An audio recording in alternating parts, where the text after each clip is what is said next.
like the position. All right. Come on down to the newly remodeled pit, where if you try to climb out this time, you will be shit on. Enjoy our 5-star meal that proceeds to be stepped on by your fellow pit people. There is no escape, obviously. That's all I got. That's the intro. I kind of loved it. And so let's, we'll start the show with that. Yeah. Yeah. Obviously. Obviously.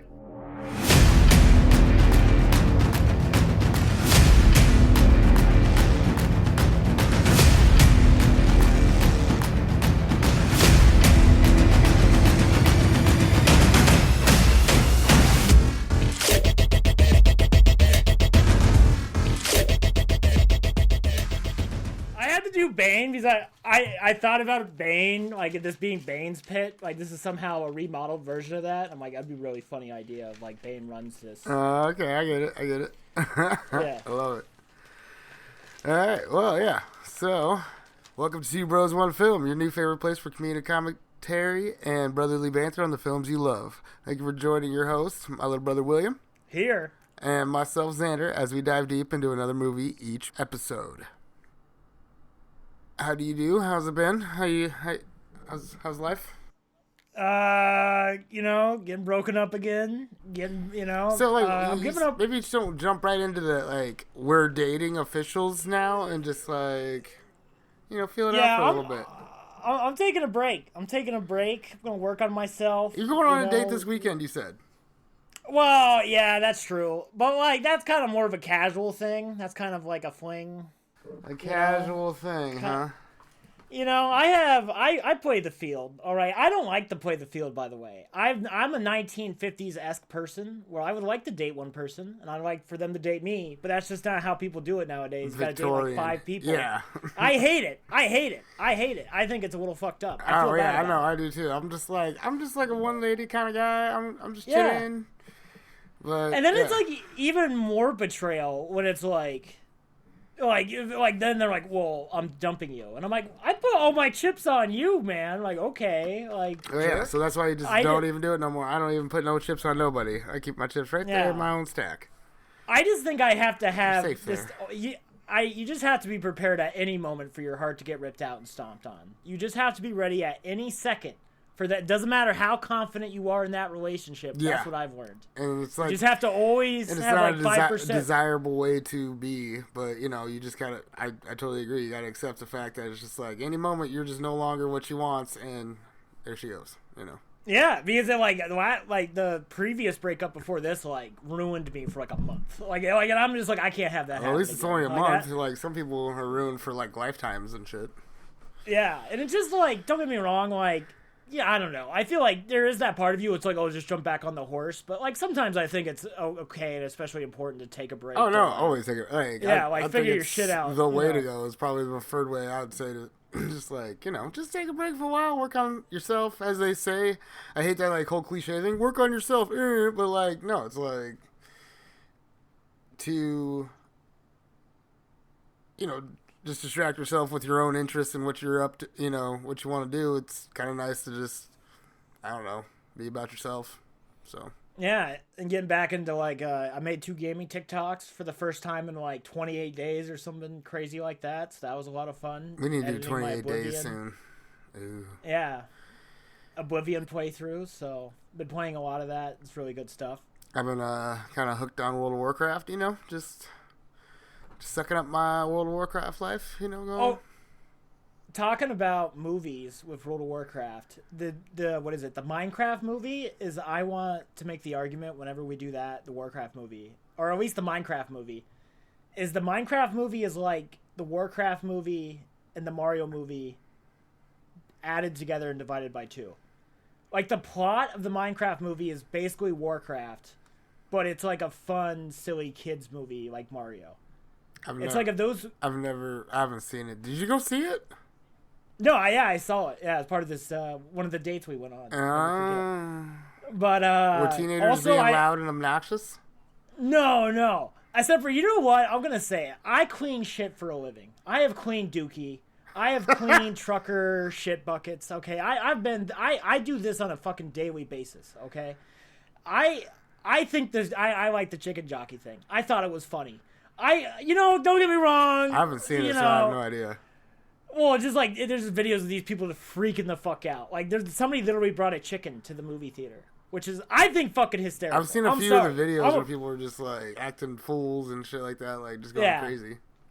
I gotta laugh out of it. I'm like, come on. I thought it was funny. Out of all this crazy shit happening in the world, them freaking out over the chicken jockey, and then come on, we need something to uplift the people, man. You know what I mean? And again, I'm a guy who cleans the messes. I feel for you. I feel for the movie movie theater workers. But I'm just saying, you gotta live a little life. Yeah. I don't know. Let the kids have their Minecraft chicken jockey. I mean, live a little, but keep it out of the movie theater? I don't know. Just... Yeah. Don't do it every movie. In public places and shit, I guess. I don't know. Again, I'm a bad influence on this one. I'm not a role model. I'm a dude who does a podcast and Twitch streams. Like, if you want a role model, go watch Mr. Rogers, motherfucker. All right? Like, I'm just a man. I'm just a man trying to be obnoxious on a movie. I'm a dude pretending to be a dude inside of another dude. I love that. Who doesn't know what dude I am. I know who I am. Have you seen that? The remix? Yeah, that dude who made the beat after that. Dude. Yeah, no, it was like one of my top 100 songs when I found that song, like back in. There was like a beat to it. Yeah, it was pretty awesome. Yeah, it's really good. It's on Spotify. You can get it. It's awesome. Huh. I'm a dude. Like Yuri something? I have no idea. I'll check it out maybe one of these days. So, all right. Well, I reckon we should probably jump into the show. Any updates on the show you'd like to share? Shit. Yeah. He's like, all right, he's gonna start talking. I can take a drink. I forgot. Like I made a mental note. Like, make sure you get some of the new comments and stuff. And yeah. It's just like I have it right here. I got the. Well, in broader news, we broke 200 downloads. Ooh. So that's fun, and we have a kind of some momentum building, I would say, because this month, and we've done nothing this month at all. I haven't made any shorts. We haven't posted an episode, and it's already beaten April, so that's exciting. There we go. Got some downloads from Sweden. Got some downloads from Pennsylvania, Missouri, California. Very exciting. Just very exciting. Yeah, just like it started to pop up. It's like the beginning of the epidemic of our show. Is just like, oh, the virus is popping up here, there, here, and then hopefully it'll start taking over the whole map. It'll be great. Yeah. So, with some of this stuff, what we got here, we recently posted some Five Nights at Freddy's TikTok shorts. So, taking, parts of the episode of the podcast and turning it into little TikTok shorts. And some of the comments about that is from one of our followers, Memphis. You know that dad's got to pay for therapy when it's Mike is beating the shit out of the security guard in the fountain. Yes, he does. That kid's gonna need a lot of therapy. He's never gonna be right again. And then another follower on the Wimmy Winks, when we were talking about how Balloon Boy, how would he kill someone by going up their butt? Oh, and yeah. I took a clip from South Park, because there's that infamous one where they send Wimmy Winks up somebody's butt. Because I needed something to represent Balloon Boy going up the butt. Oh, yeah, okay. And, so that's the reference. Wimmy Winks, no. Because poor Wimmy Winks is shoved up some dude's asshole. And that is pretty much it, other than your laughing emojis, what I always appreciate. Oh, yeah, no. Oh, yeah. Okay. Yeah, I try to support when I can, where I can. I haven't been on TikTok in forever. I haven't even opened up the app in a week. I don't know. It's just, I was really heavy into it. Now I'm just kind of, TikTok, whatever. I don't know. Again, when you are blazed, it is a magical thing. It's just infinite entertainment.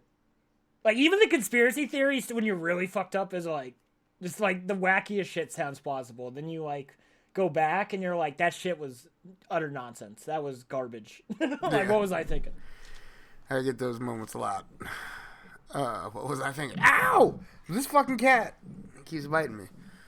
Alright, well, next segment, I guess.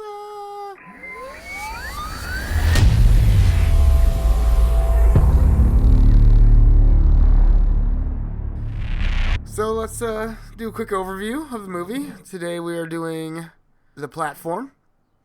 In a prison where inmates are fed, or this is the IMDb summary, quick overview because it's just like a quick, easy one. In a prison where inmates are fed on a descending platform, those on the upper levels take more than their fair share while those below are left to starve on scraps, and one man decides to change the system. The Platform, OG title is El Hoyo, came out in 2019, was rated TVMA, and is 1 hour 34 minutes long. Its budget was $1.2 million. Its box office hit $1.1 million. Oof. But, like, I guess I thought it was a straight to streaming, but apparently not. I guess. No, they do that dual release a lot of the times so they can get nominated for awards. Oh, okay. Because, like, The Irishman was made by, like, Martin Scorsese, the guy who did the Departed with Netflix. But that movie was also out in theaters so it could get nominated for Oscars and all the other shenanigans. Interesting. Okay. Did not know that. Fun fact. All right. It was directed by. I'm going to be butchering this all up because it's a foreign film. Oh no! Yeah, the names are terrible. So, the names are terrible. I'm just going to give it my best here. Here we go. Directed by Galder Gatstelu Urrutia. Ooh, I nailed that one. That was perfect. Ooh. You can call me. I don't even know where this is from. What is this? Like Spanish? Yeah. I don't know. I think it's a Spanish film, but there's like some Japanese names in here. I don't know. Anyway, screenplay: David DeSola and Pedro Rivero. Story by David DeSola. David DeSola, and produced by Carlos Juarez. I got his down easy. That was good. It stars Ivan Masagu as Goreng, Zorian Elguilior as Trimagasi, Antonia San Juan as Imugiri, Emilio Baal as Baharat, Alexandra Masanke as Miharu. There we go. Whew. All right, that was kind of rough, but we got it. I think I said it clear enough on a couple of them. I can just edit out all the rest of the fumbles. All right, 6-sentence synopsis. What you what's got? funny? I wrote this on the fly because I was going to use the Bane thing, but I'm like, I can't use the Bane thing for the intro and my... That's cheap. That's cheap to me. Yeah, pick one or the So other. here you go. So here's mine written on the fly. Stepped on food, a creepy old dude, sci-fi 60 days in, a lot of death, but not much depth. But why, though? But why, though? I'd say that's concise. It kind of hit it all. That's your shortest one, I think. I don't even think it's 6 sentences. I wanted to. That's like some weird English. Was it 6 sentences? Count it. It's got to be 6 sentences. 1, 2, 3, 4, 5. Very legally sketchy. It doesn't look right. It doesn't look like actual English. It looks like if he's a creepy old dude, I'm counting as a sentence, which does not count. Stepped on food, creepy old dude. Why not? There you go. All right, it's got to be 6 sentences. I think if it ain't it 6 sounds sentences, fine. it's not 6 sentence synopsis. Come on. It gets the job done. No. I think it covers. Are you just gonna, do what is that? Never mind. I think it's fine. No. I think it did a good job. I think you need 6 sentences for a 6-sentence synopsis. Outrageous. This was my idea originally. This was my idea. You can't. No. Yeah, I just did it. If you fit, next. You gonna do the diapers thing to me? I gonna do that to you, all right? No, you don't. That doesn't make any sense. All right. Anyway. Yeah. Guy volunteers to go into a pit for a degree. Learns ways from an OG how to hang in the pit. kills OG when OG tries to eat him. Gets a lady, Sally, who used to work for those they are detained by. She dies. He gets a brother next day for a Sally, and they come up with a plan to break the system. They both end in the pit trying to send a message to the administration. I say that's very concise. That's the movie right there. Yeah. Yeah. All right. Anything else before we jump in? I like this film. I think, like, I love the idea. The concept of it is really awesome, but I think the execution struggles, especially when you think about the why, though. You know what I mean? Like, that's where this kind of falls apart for me, and I kind of wish it was a little smarter in the sense of, like, or maybe, you know, this might be me adding to it or whatever, but, like, I kind of wish it wasn't as simple as, like, there's, like, what, 300 levels or whatever it is? Yeah. And my big pitch would have been, I wish the food would have already come out shit. I wish the people who made it. But I kind of like that how it is, just like prepared by a very strict and trained and talented crew upstairs cooking the food to perfection, and I think that's also like an interesting take and like a way to ask like why, you know, why would they have these super chefs upstairs preparing these perfect meals for prisoners, you know? So we can get into that. Well, like, you know, at the end but of the why movie. though? Yeah, but it makes a good. But why? Though? Yeah. Yeah, I like that. But Yeah, why, though? yeah. But again, I think psychologically, I think it would have been awesome if there would have been like only like a second floor. There is no first floor. It's just that they fuck it up and then they send it down. So like the other, you know, second floor people are like, oh, the motherfuckers. Yeah, just So one the people. assholes on first. The dicks on the first floor fucked us over, but there is no first floor. It's just them. They fuck up their own food to create this like animosity among the prisoners. Yeah, I mean, I want more psychological fuckery in this. I feel like this is like a perfect setup for. you want what? Like I guess we get a little psychological fuckery. Like, I want okay. them to be messed with more psychologically, and I guess we get a little bit of that with like the old man and the dog lady, wiener dog lady, like hanging out in the mine. But Well, it's more like I they want more. just they create their own fuckery as you know between them. They don't have to like stimulate them any more than maybe that's part of the whole thing. It's like why are they sending food down like this? It's just what the fuck, you know? I don't know. It's something we can talk about a wild while ride. we're gonna do the movie or jump in. So, yeah. all right, let's dive in here.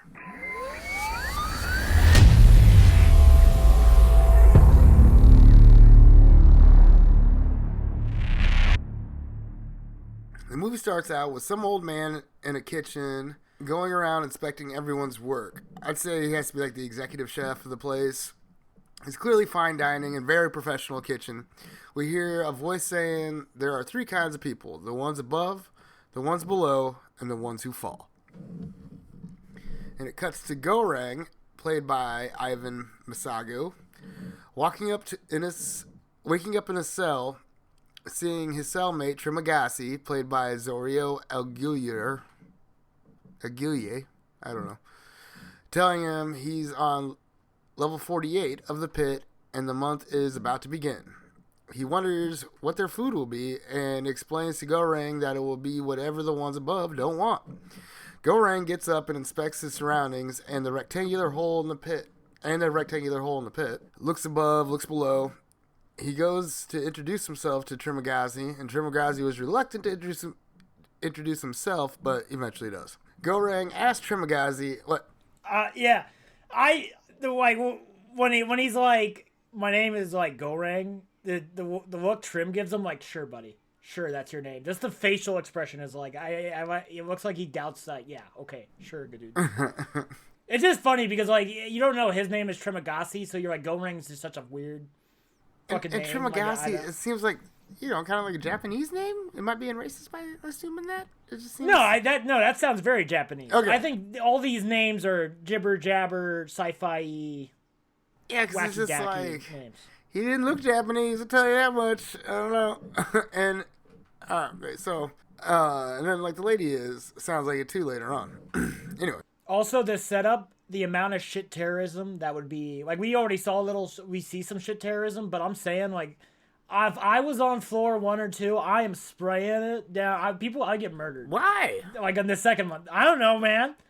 Like at that point, I'm already gonna die, dude. I'm gonna go out with a bang. I'm gonna be dropping diarrhea loads all over the place. I'm gonna paint the world brown. You're terrible. I wouldn't do that. I'd just be like, sweet, I'm on floor 1. I actually get to eat good for a month. And I would, probably gorge myself as much as I could. So that, I get to level 300, I would be like, I'm good. I'll just hibernate for a month. And then, hopefully my celly don't I'll kill my celly first, Anyway, Goreng asks Trimagazi if he knows how all this works. He replies, it is obvious. First of many times he says this. It has very I have spoken vibes. Yeah, that is true. I have spoken. I have spoken, obviously. From The Mandalorian. Yeah. He replies, it is obvious. We must all eat. Sometimes it's easy and sometimes it's difficult. It depends where you are assigned, based on what level you're on. He asks how many floors are above and below, and Trimagazi says, not many, but soon there will be less. Goreng goes to shout to the ones below, and I'm going to start calling him Trim, because it's easier than Trimagazi all the time. No, that's exactly what I wrote down, Trim. Yep. I also thought it was funny. I also kind of wanted to name one of my pets in World of Warcraft, like Trim or something like that, just because it's like something different than Trin or anything. Anyway, Goreng goes to shout to the ones below, and Trim stops him, saying, don't bother them because they're below us. And then Goreng was about to shout to the ones above, and Trim says to stop because they won't answer because they were above, obviously. Goreng asks Trim how long he's been there, and he says months. Many, many months. Like, how many months is many, many months before just, you say year, when you're first describing it. Like, we know how long he's been there since we've seen the movie, but it's just saying many, many months. Just say year. I feel like I have many, many months. It just drive me crazy, so I had to say something about it. Do you have no opinion on that? No? No, I think it makes sense many, many months because he hasn't been there for a year, and a month in this world, in this little setup, is like a whole thing. I guess, because it says months equal 3 months? If you pluralize it, months, it's at least 2. But then, I think you're overthinking this. Dude. It's just the many, many months thing. I caught it down. I have notes written on it. It's a thing that needs to be discussed, okay? To him, it's like a month is forever, especially in level 1, whatever it was, 138 or whatever. That would have been an eternity. I guess that's a way to see it, to be many, many months. That 1 month, that was a bad one. Okay, I'll give it to you. And he's we know at this point he's been there for many, many months. I forgot exactly. 6 or 7 months. Yeah, many months. Yeah, something like that. Okay. He says that they're on a good floor and that he's in luck to be on such a floor. Goreng asks how long they stay at this good level, and Trim tells him for exactly 1 month. Trim tells him that he'll only allow one question. He's given too much info to him without getting any info back, so he won't answer anything until he gets some info, which I just thought was damn, out of nowhere. He just kind of all of a sudden had... Obviously. Yeah. He had limits on his conversation all of a sudden, obviously. It felt very computery because, the very next thing is, the red light. The light is green. And I'm he's I gave you information. What can you give me or whatever? Yeah, I was what? And then it's if I was... you didn't give me information. The fucking light on the wall I could have seen that. I could have saw that. Yeah, I saw that with my eyes. Come back. He's like a computer and he just answers it. I would have called him out on that. Yeah, I would have totally been yeah, I saw that. That's not information. I got that for free. Thanks. So, yeah, the light in the cell goes from red to green. Goreng tries to offer that as info to get the answer as if that was an adequate exchange. Before the light even changed, Trim had grabbed his pillow and began walking. Making his way to the opening in the floor, tossed down the pillow and knelt on it. Instead of answering Goreng's question, he just looked up to reveal his answer. The food is coming. The platform descends and stops on their level. Trim starts a mukbang-esque shoveling food in his mouth fest, and Goreng is disgusted, as it was I.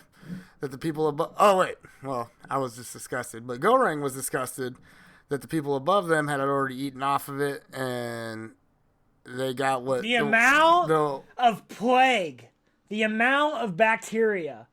I wouldn't trust this. I would starve to death in this. I would die. I would die in this situation. I wouldn't give a I'm fuck. not. I'm eating shit. Like, Dude, no, because like people are putting shit in that food. People are shitting on that food. tossing like broken glass and shit. It'd just be so bad. Yeah.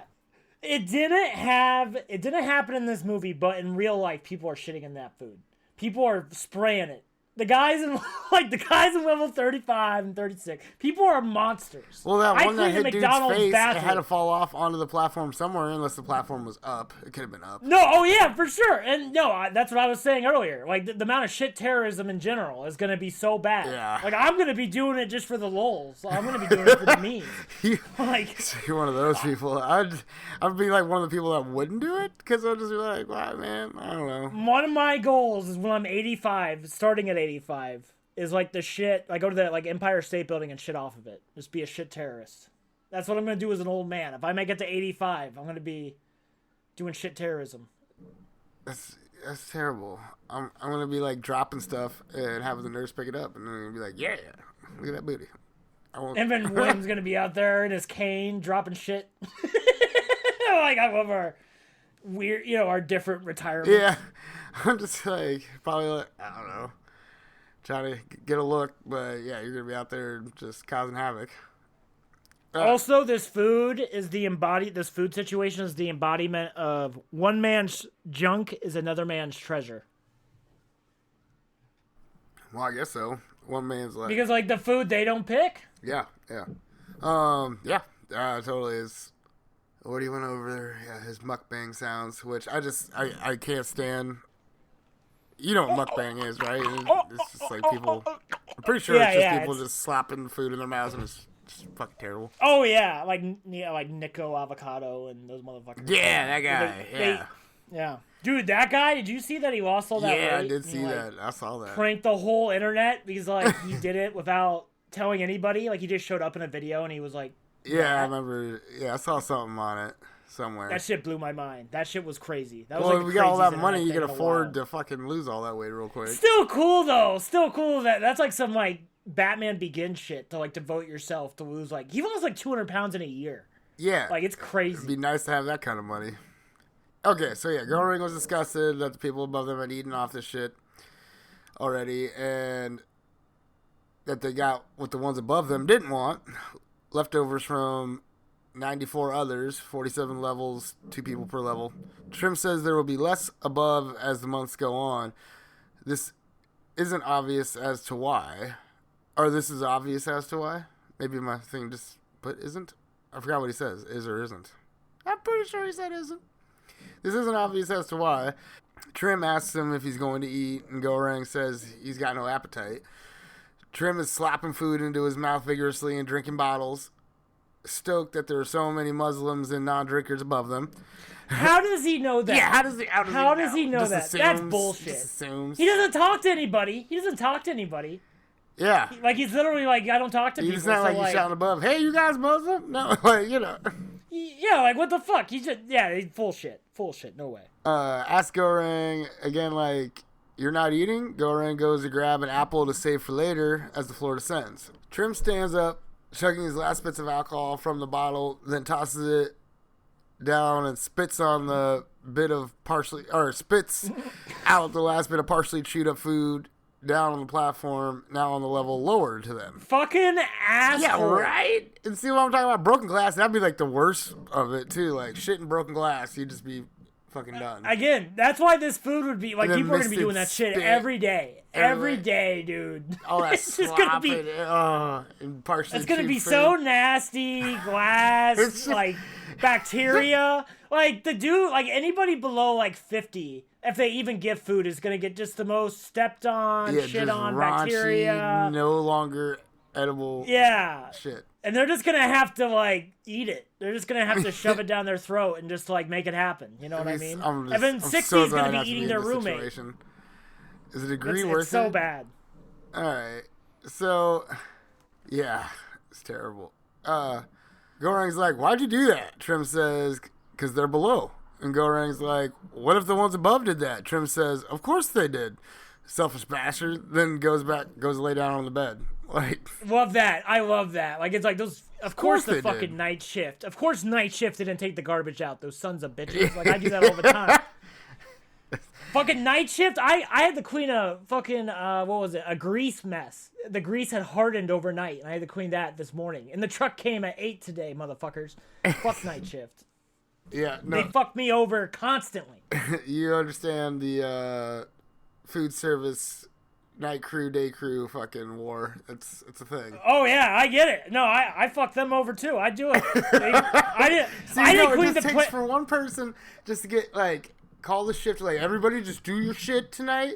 And, like, you know, it's all up to the managers. Make sure the manager's like, all right, I'll get my shift to make sure we get everything done tonight. And I'll make sure you make sure they get all their shit done tomorrow morning. And they're like, okay, cool. Pound it, you know. But now, they fucking, this is not communication. That's what I'm guessing. want to make me manager. Make me. I don't want to be a manager at all. I have no interest in being a manager at McDonald's. This is as high as I want to get up the corporate ladder. But make me a manager one night, and I will fucking rain hell. I will axe half of those motherfuckers. People always bitching about not getting enough hours. I'll give you all the hours you could ever want at night, motherfucker, because you guys don't suck. You know what I mean? I will cut the shaft so fucking quick. I'll make that the best ran goddamn night crew there ever was. I will axe everybody. Don't fuck with me. I mean, if you work up that Scorched- corporate ladder, like, that's, like, McDonald's is a Scorched terrible place earth, to work. motherfucker.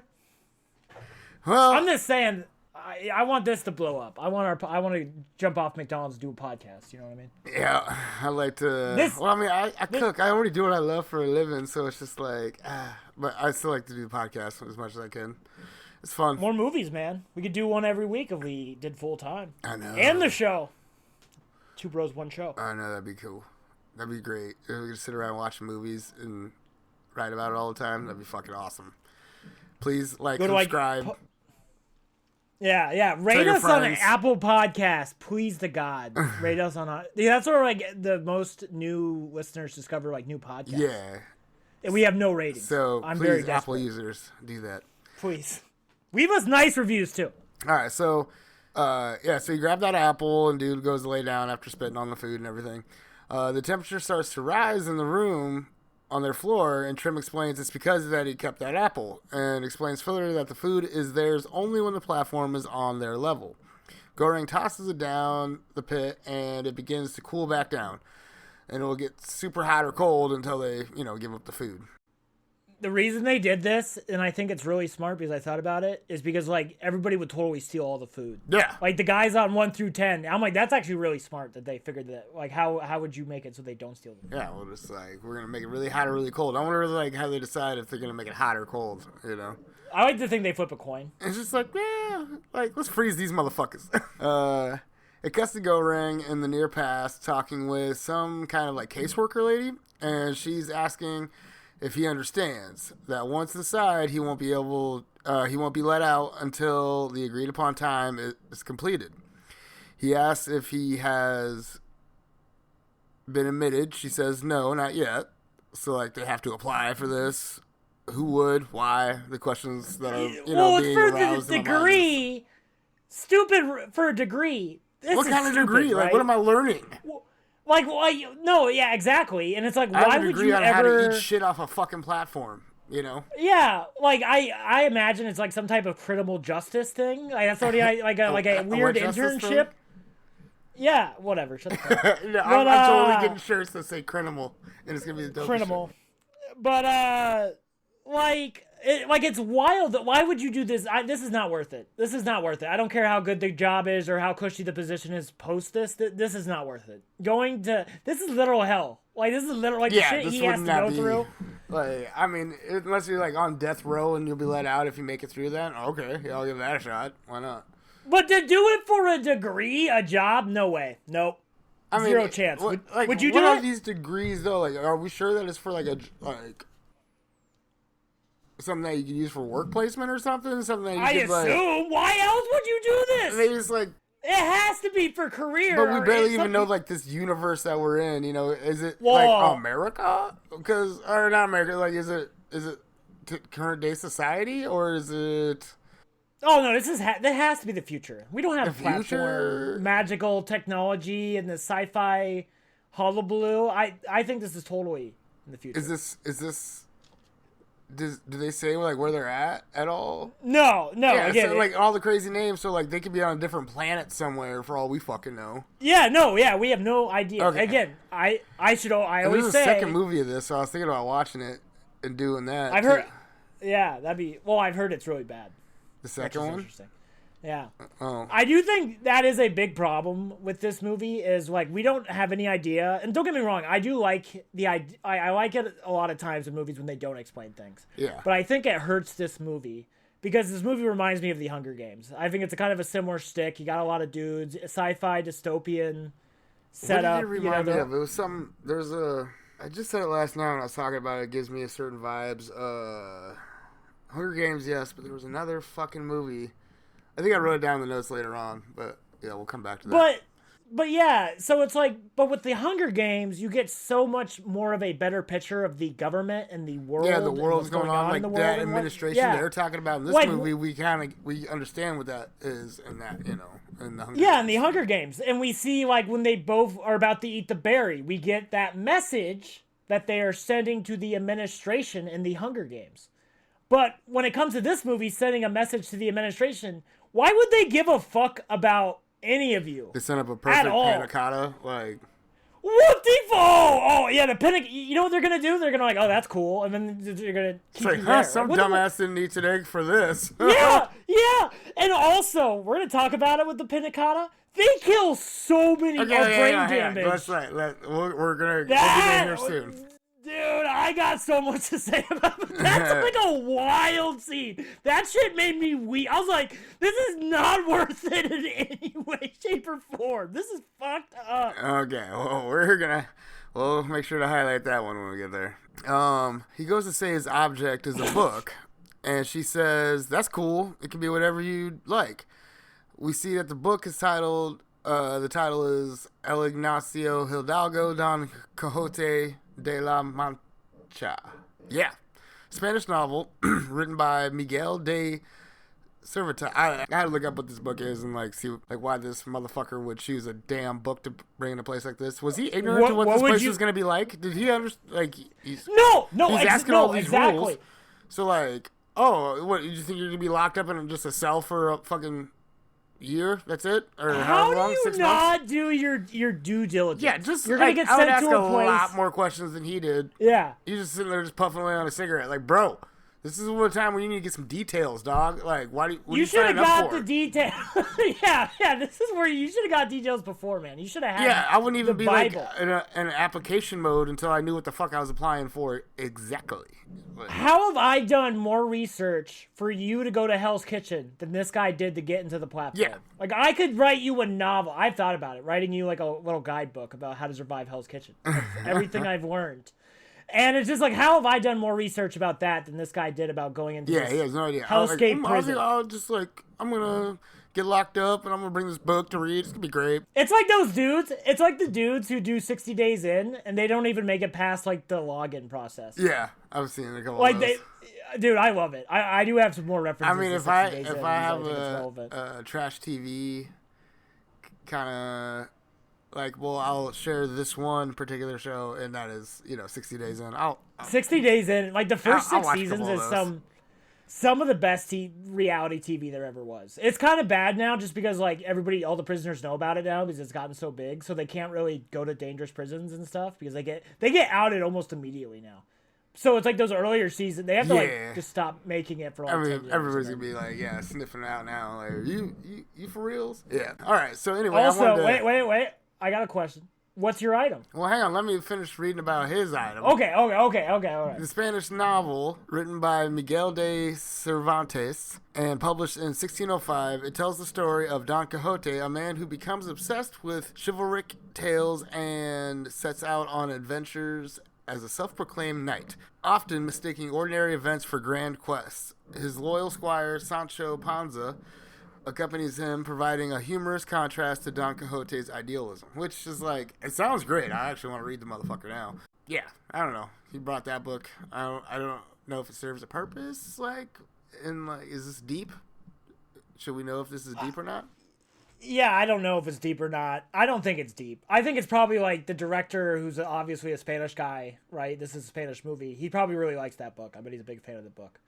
So he just like, come on, that's like shit you would do. Like, you would put your favorite book in a movie you wrote. Like, that'd be totally something I would do. Like, give a shout out to, like, you know, it's kind of like a little nod to like one of your favorite pieces of art inside your art, you know? My favorite book isn't complete yet, and I don't think it ever will be, and I'm sad. Yeah. Story for Also, later.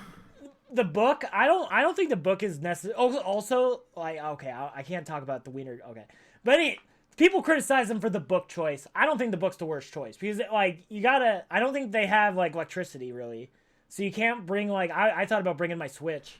Yeah, I'll be like, can I bring my computer? Yeah, and I'm like, I just don't think they have electricity. I have internet access. You know what I mean? So it's. So that's what you'd bring? Well, what were you No, saying? no. Well, because I don't think you have electricity, so I can't bring my... Like, I would have my Switch for 3 hours, right? I thought about it, and then the answer came before me. It was, I'm going to bring my face bras. Because at night, they have that fucking obnoxious red light. I would not be able to sleep at all. Oh, it wouldn't bother me at all. I don't think. No, I need my face My bra. computer kind of So shines that's red what I would a bring. lot, so it's kind of the same. But, in defense of the book, I think if you brought an obnoxiously long book like War and Peace, like some book that doesn't suck and is astronomically long, I think that makes a lot of sense for this situation because you don't have electricity. You need to fill your mind with something. Yeah, I mean, I think a book is actually not the worst decent idea. I don't think it's a terrible idea at all. But I mean, in this thing where people are gonna be killing you, like I would at least worked out really hard before going in here. I've been like buff. In shape. Oh yeah, no, yeah. Okay, well, I would never do this voluntarily, but if I had to, yeah, I would get fucking yoked. I would get yoked. Yeah. I would put a knife in my book. You know, like I'd read the first part of it and then like carve out a knife hole or something. Yeah. It's just wild to put yourself in this situation. Like this guy's a fucking idiot. He's either He don't seem too bright. Obviously. he's a fucking Go Ring. Yeah, Go Ring's a fucking moron to put yourself in this type of situation and to not know anything, to not do any due diligence. You know what I mean? Like, I've done more due diligence on like a restaurant I'm going to than this guy did for going into this place where for a hotel you're gonna go to. You know what I mean? Like this guy, you're gonna spend 6 months in this place for all time at all times for 24 hours a day, 7 days a week, and you didn't do anything to prepare for this, really. You didn't even like picked a quit book. cigarettes beforehand, so you're just gonna be Nick fitting throughout the whole fucking time. Yeah, going through withdrawals on top of everything else. Okay. Goring asks Trim if he can guess why he's in the hole. Because he's a dumbass. Obviously. No. He's in the hole, or Trim's like, why would I care? He's like, if I tell you why I'm here, you tell me why you're here. And he goes on to say that he wanted to quit smoking and read Don Quixote. Trim's like, you came here voluntarily? Goring nods, yes, and says 6 months in exchange for an accredited degree. Number one rule of 60 Days In is you don't talk about that you're in 60 Days In. You do not tell this old man when you do not know what he has done that, yeah, I'm undercover. I'm doing this for a degree. You don't think there's going to be a little bitter or resentment that this guy's punishment is what you're doing for vacation? Yeah. You know, or for you're doing this to, like, academics? better your life, but this is, like, his life. He's... Like, can you imagine, like, you're a German soldier, and you go to a Holocaust camp, and you're just like, I'm here for fun. I'm just in the mines you guys are in while you're starving to death, just, you know, just because I wanted the experience and to rise up the German army. Yeah, it doesn't... I just feel like there'd be other way. I'll just go to school, maybe? Yeah, Can you no, not I would afford rather... school? If you can't afford school, like, maybe try some Khan Academy and just save up for the test you gotta take at the end of it? I don't know. I think working in the, like, mines of whatever dystopian hellscape this is still better than whatever the fuck this is. You know, the pit, you know? I mean, it's gotta be better because, you know, he seems like he's healthy enough before he goes in. He's got disposable income for cigarettes, you know? So there's got to be more options, man. Yeah. There's got to, like, if I was his job counselor, if I was his Steve Raglan, oh, yeah. Five Nights at Freddy's reference, I would be like, bro, there's like 10 other options I can give you before the pit. Like, you can work at Fozzie's, you know. I got you a job there. Anything like I'd rather fight animatronic fucking. I would rather. Yeah, Steve Horror had things. way easier time with the animatronics than this motherfucker had. Fuck that. With his hell, the shit he goes through is fucked up by the end of it. Yeah, no, I'm good on this whole experience. Trim says he should have 2 degrees then, because he's been in there for nearly a year, and asks, why are you getting a degree here and not me, before he goes to lay down. So yeah, he's just in here for serving time, and this kid's in here for fucking a degree. Like, what the fuck? The lights go red, and Gorang gets up and checks out the pit. And Trim says, I'd step back if I were you. And the platform passes up super fast on its way back up. Like he'd been, like, if he would have been like a bug on the windshield. If he were hit by it, it just went splat. That elevator going that would kill so many motherfuckers. So many people would get picked off by that because, they just don't know. And they would be looking over or just sticking around. Yeah, like, why is it red? Huh? Bam! It's just splash. Yeah, no, I'm sure. I would have loved that. If, like, a dude would have fell. Yeah, like, we should have seen, like, one, like, side angle of a floor of somebody just, like, that was new like him, just, what's it, like, looking around confused, and then goes to the hole, looks over, and just splat. That would have been fucking sweet. If it was coming the other way, and it would have been kind of cool, like, the guy gets killed above him, and then he falls down on him, and he's like, I would get out of the way, and then, or something like that. I don't know. Yeah, either way, somebody should have died seeing that. Somebody should have got. So the next day, we see Trim looking like he's filming another mukbang video, and asks Gorang again, like, not eating, and he replies, obviously. Then asks him again why he is in here. Trim says he'll tell him only if he stops using his word, obviously. That word. And this reminded me of It's Always Sunny when they talk about browning out. And it's just like, it's like when you kind of remember when you black out. It's called a brown out. Like, you kind of remember it. But, like, everybody overuses the word throughout the episode. So, it, like, they don't like, like, it loses all of its meaning. Yeah. And that's what made me think of this, where it's like, because Mac just wants Dennis to stop using it, so he doesn't ruin it, and then he just doesn't, and it's just like, I feel... I totally that's why, like, so that's why he's like, don't you say obviously, you're gonna ruin... You're ruin my fucking word now, it's just gonna be it's gonna be become a nuisance, like, I'm tired of hearing it. Like, people saying literally or something too much, obviously. Then he goes on to explain that he saw a knife sharpener commercial. He bought it thinking that it would make him complete. Then he saw another commercial by the same company for a knife that doesn't need sharpened. And he kind of like tripped out and tossed his TV out the window, and it killed an illegal immigrant walking by. This movie's version of How Did I Get These Scars is fucking wild and comes out of nowhere. Like, it starts off really... in The Dark Knight where he's like... How did I get these scars? Like, when he's sitting there with Rachel and he tells the story about his dad. Or whatever. With the razor blade. I haven't seen it 1,000 times like you have. So people who have seen it fairly recently are totally getting what I'm dropping here. Like, this is this movie's version of, like, how did I get these scars to me? Like, that kind of, like, just explaining a story. And it's just, I guess what I'm trying to say with it is it's just like, that story is kind of wild. This story is very wild. Where it starts off innocently enough with the Samurai Plus, commercial, and then it turns into him killing an illegal immigrant by shoving an air conditioner out of it's just like a whole lot. Like, it escalates. Like, it goes from zero to blurry real quick, and I just love how he delivers it and how it escalates and how it just kind of punches you out of nowhere. Yeah, no, really. It's just like, whoa, okay, and like illegal immigrant. Like, how does that even, like, it's just a weird detail out of nowhere. And then anyway, he's like, he kills an illegal immigrant walking by, and he asks Gorang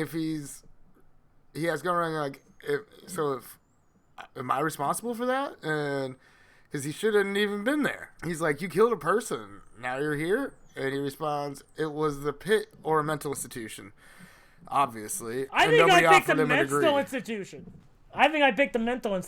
Well, like, maybe they lobotomize people still. We don't know this universe. We don't know we don't know.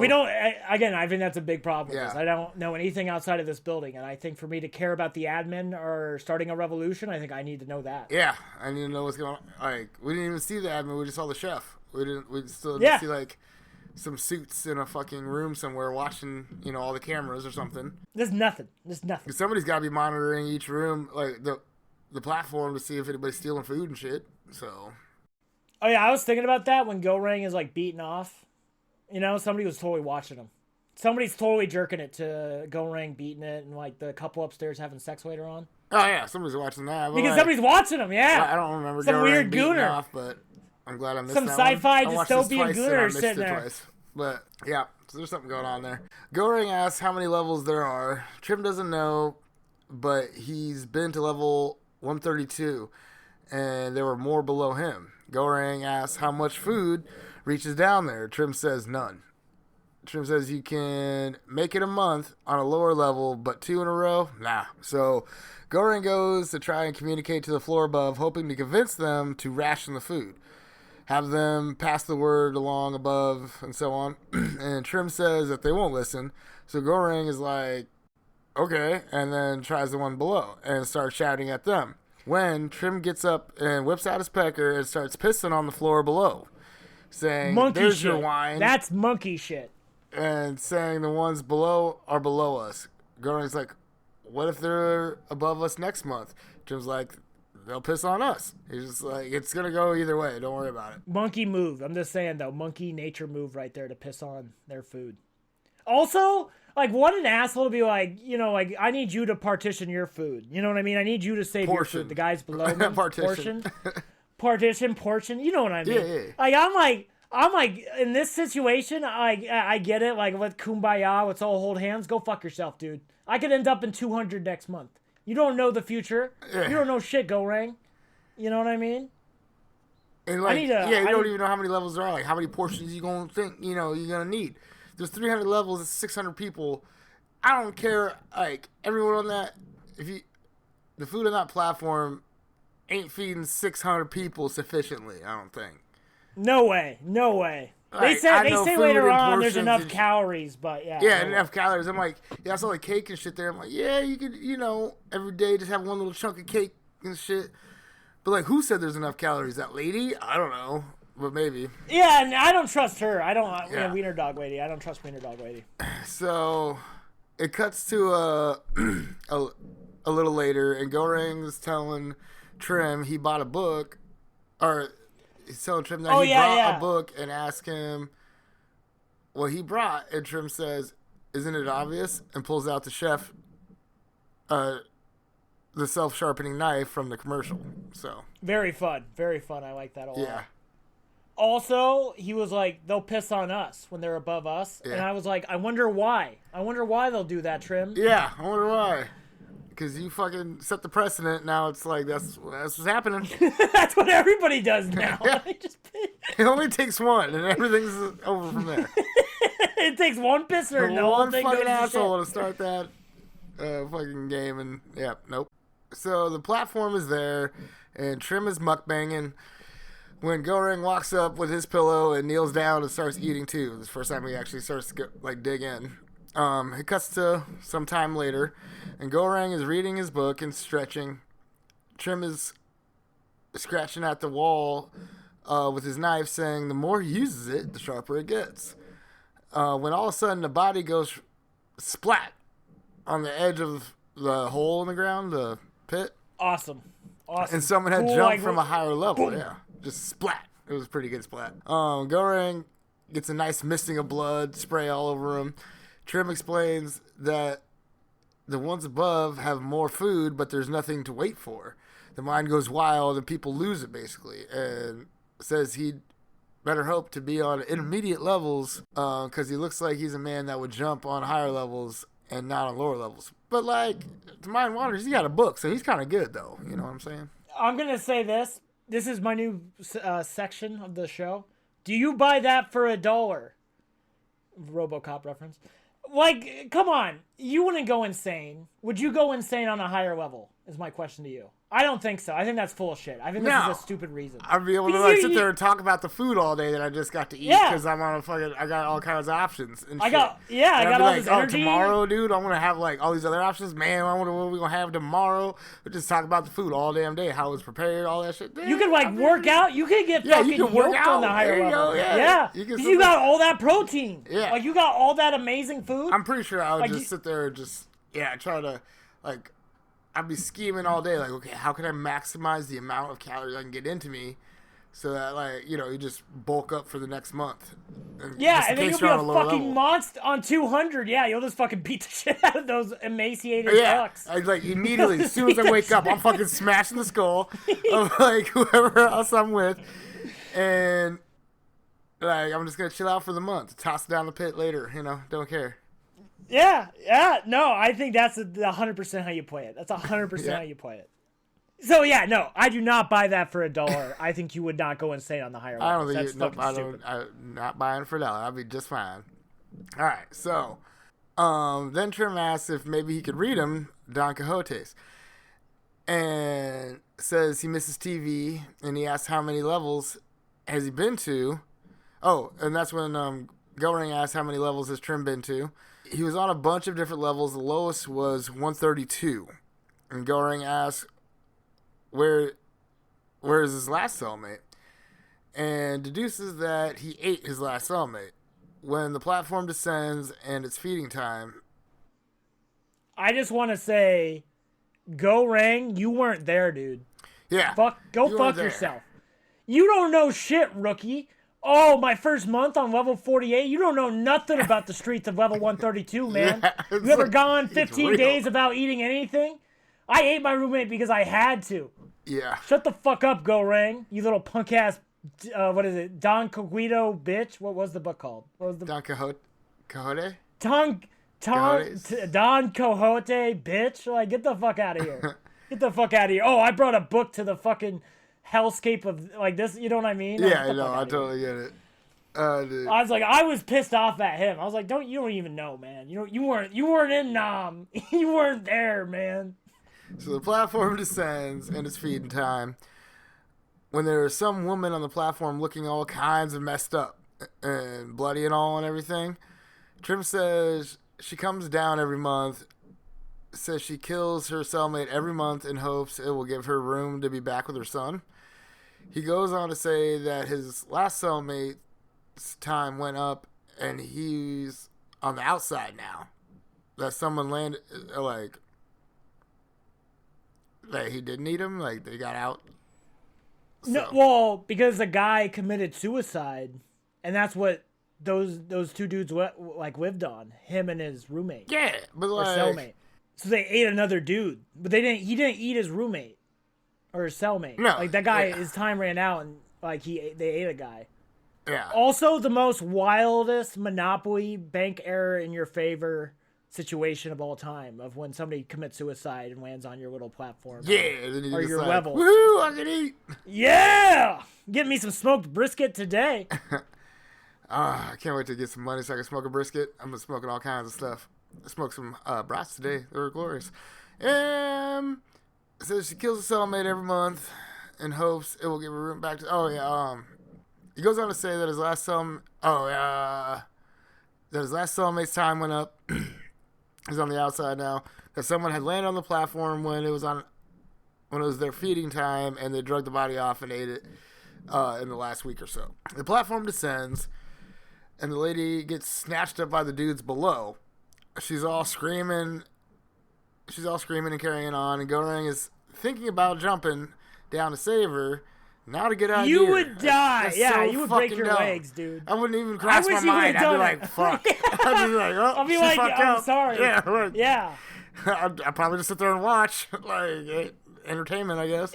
It's literally like the other guys, like when Samuel L. Jackson and Dwayne Johnson jump off that building. It would be the same thing. It would have been just instant death. He doesn't jump down. But all of a sudden, she quits screaming and somehow kills the two below her before descending deeper. Trim asks Goring again to read him Don Quixote, and Goring asks, which chapter? And he responds, the first, obviously. Yeah, that one was super fucking obvious. Just what chapter do you think you'd want to start on, dumb fuck? I'm just obviously the first one. Goring's a fucking idiot. Yeah, he's clearly a fucking idiot. This is more points to him on the idiot bracket right there. Then begins like this cohabitation montage, them living out their days. We see Goreng is starting to toss his shit around and not give a fuck about the leaving the platform fit for those to, use below him. See them both reading the book, stretching naked, broed up. What a weird stretching out naked. Just saying. Yeah, I don't know. Whatever. With your old guy roommate, like you do you, man. You live your life, King. Well, you're gonna be living with this guy potentially for the rest of your life if you don't make it out. Yeah. So just fuck it, I guess. Stretch naked. It goes to them. How'd that conversation go though? Like, hey. Probably didn't. He just probably took out his pants and just like stretching and just like fuck it. Hey, you want to join me? You know what I mean?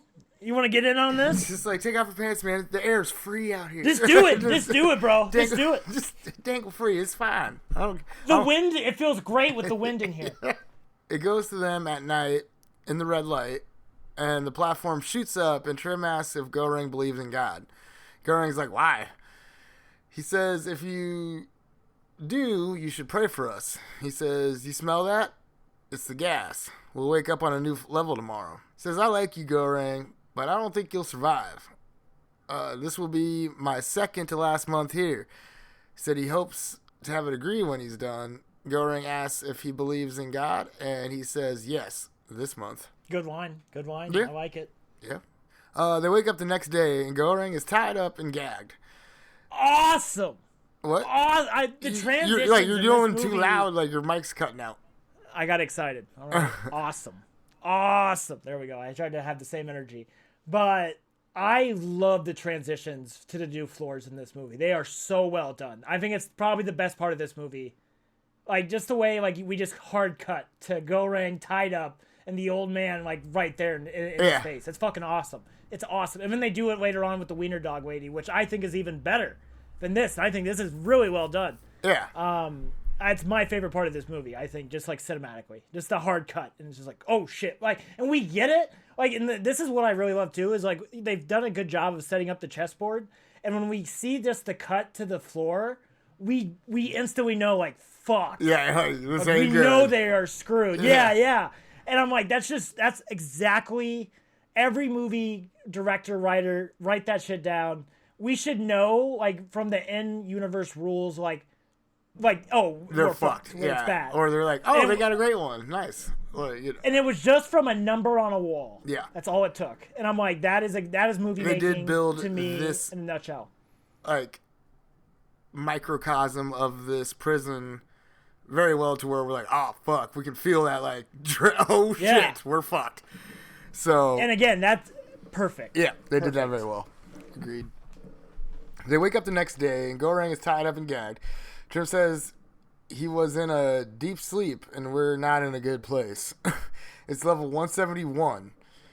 And he's like, you must understand, you're younger and stronger than me. Got to keep you alive while I take pieces. I could fast, but only about a week. Then goes on to ask if he's been to France, because they eat snail delicacy.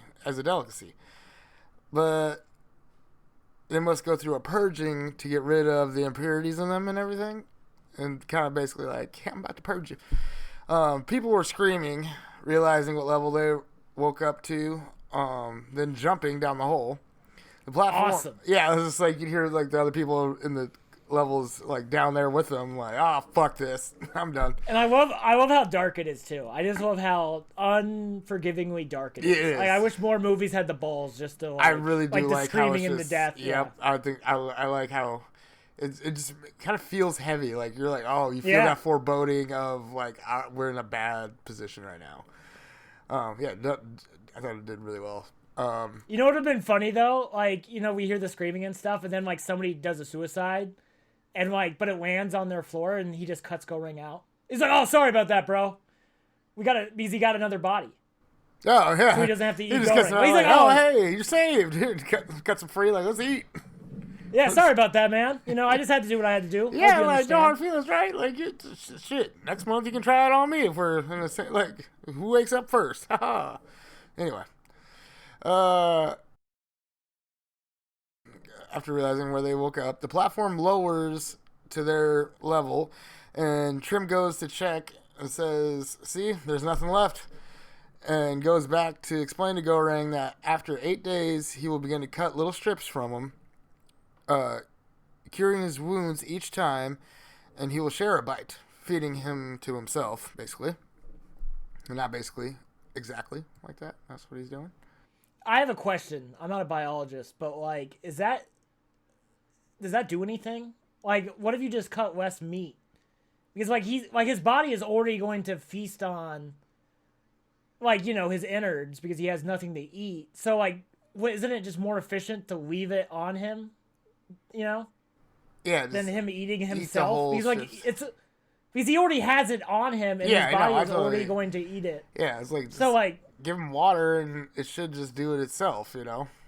yeah, like sucking water out of him and then giving him his water back. Yeah. You know what I mean? Like, it just seems like you could have just left that piece Well, maybe of, like, he wants take to a like little maybe less some meat. in the skin. The skin has, you know, maybe some nutrients in it. Because the skin like will stay on. It can be paper thin skin after. Yeah. I don't know. I've seen them pictures of them people, you know, starving in Auschwitz and all or whatever. So I don't know.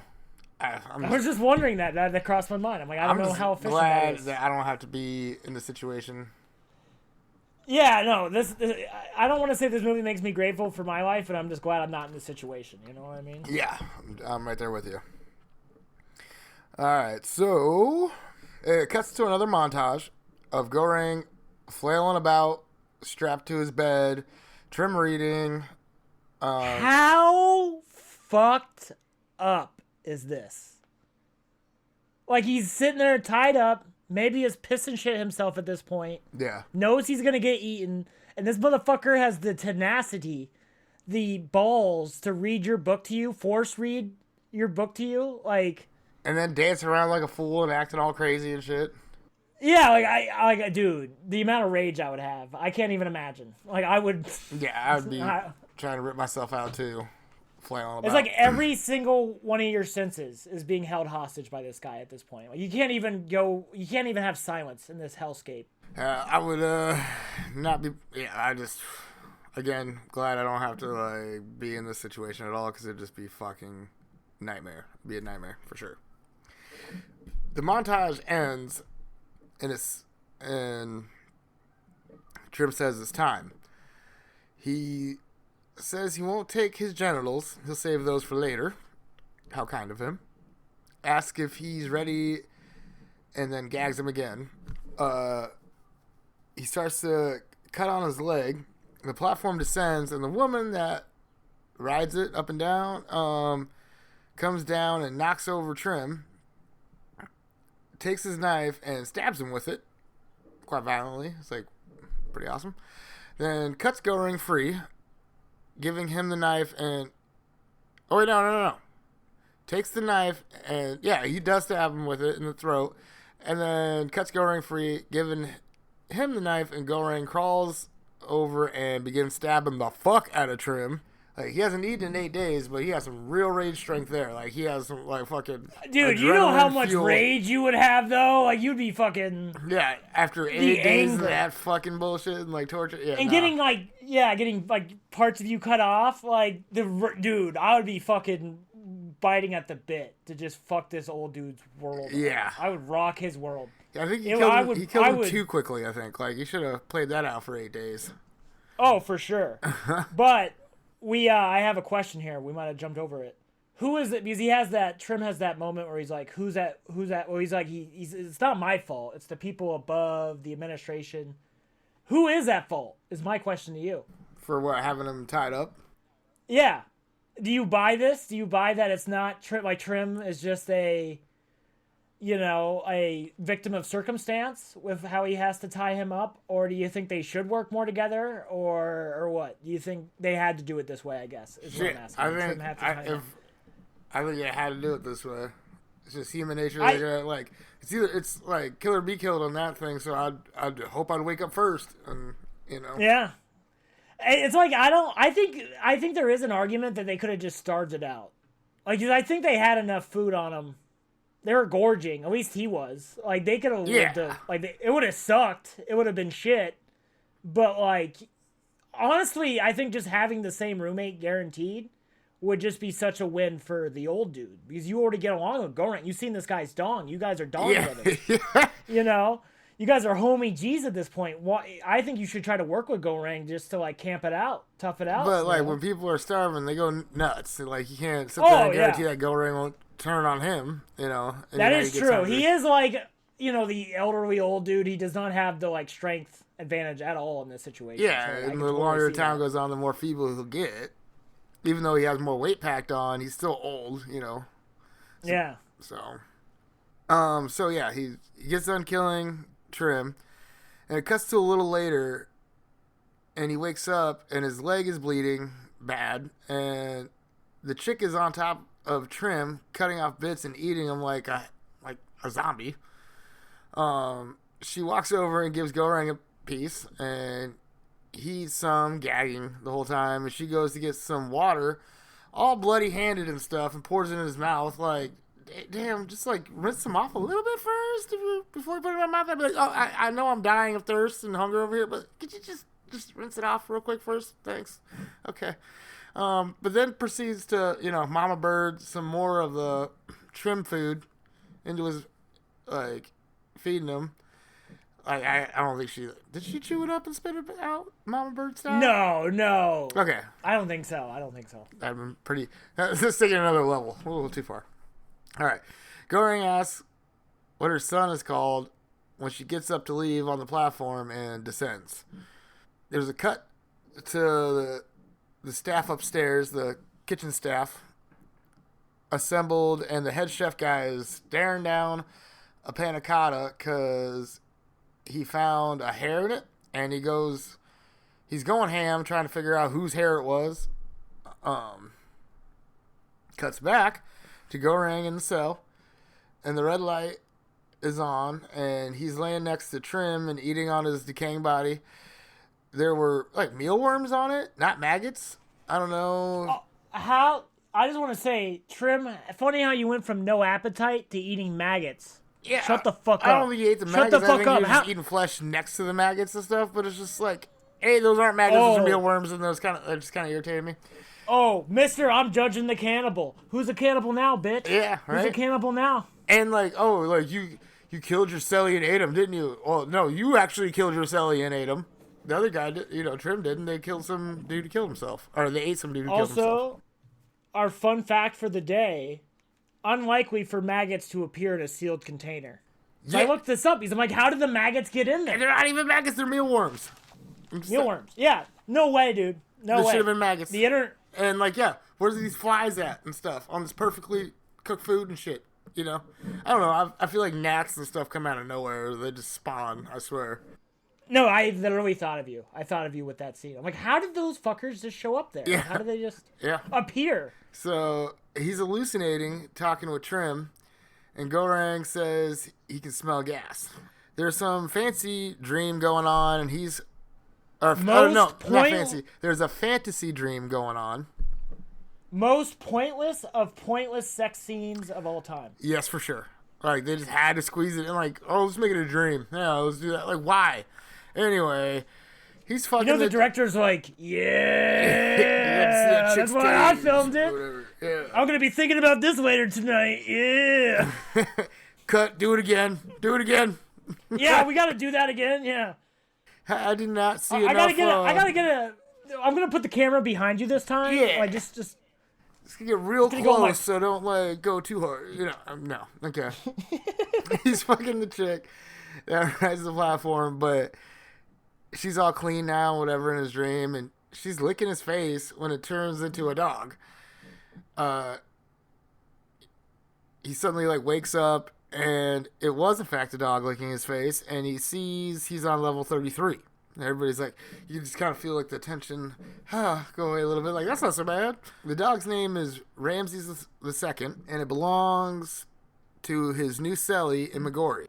Says she would have never come without him to Goreng. Wild animals in the pit. Yeah. That's a wild thing to throw into this, and I love it. Like, could somebody, like, what's the limit? Can I bring a rhino? A hippo? A pit bull? Like, what, like I can bring a dog. Yeah, it's like, I can bring anything I want. Like, I want a car.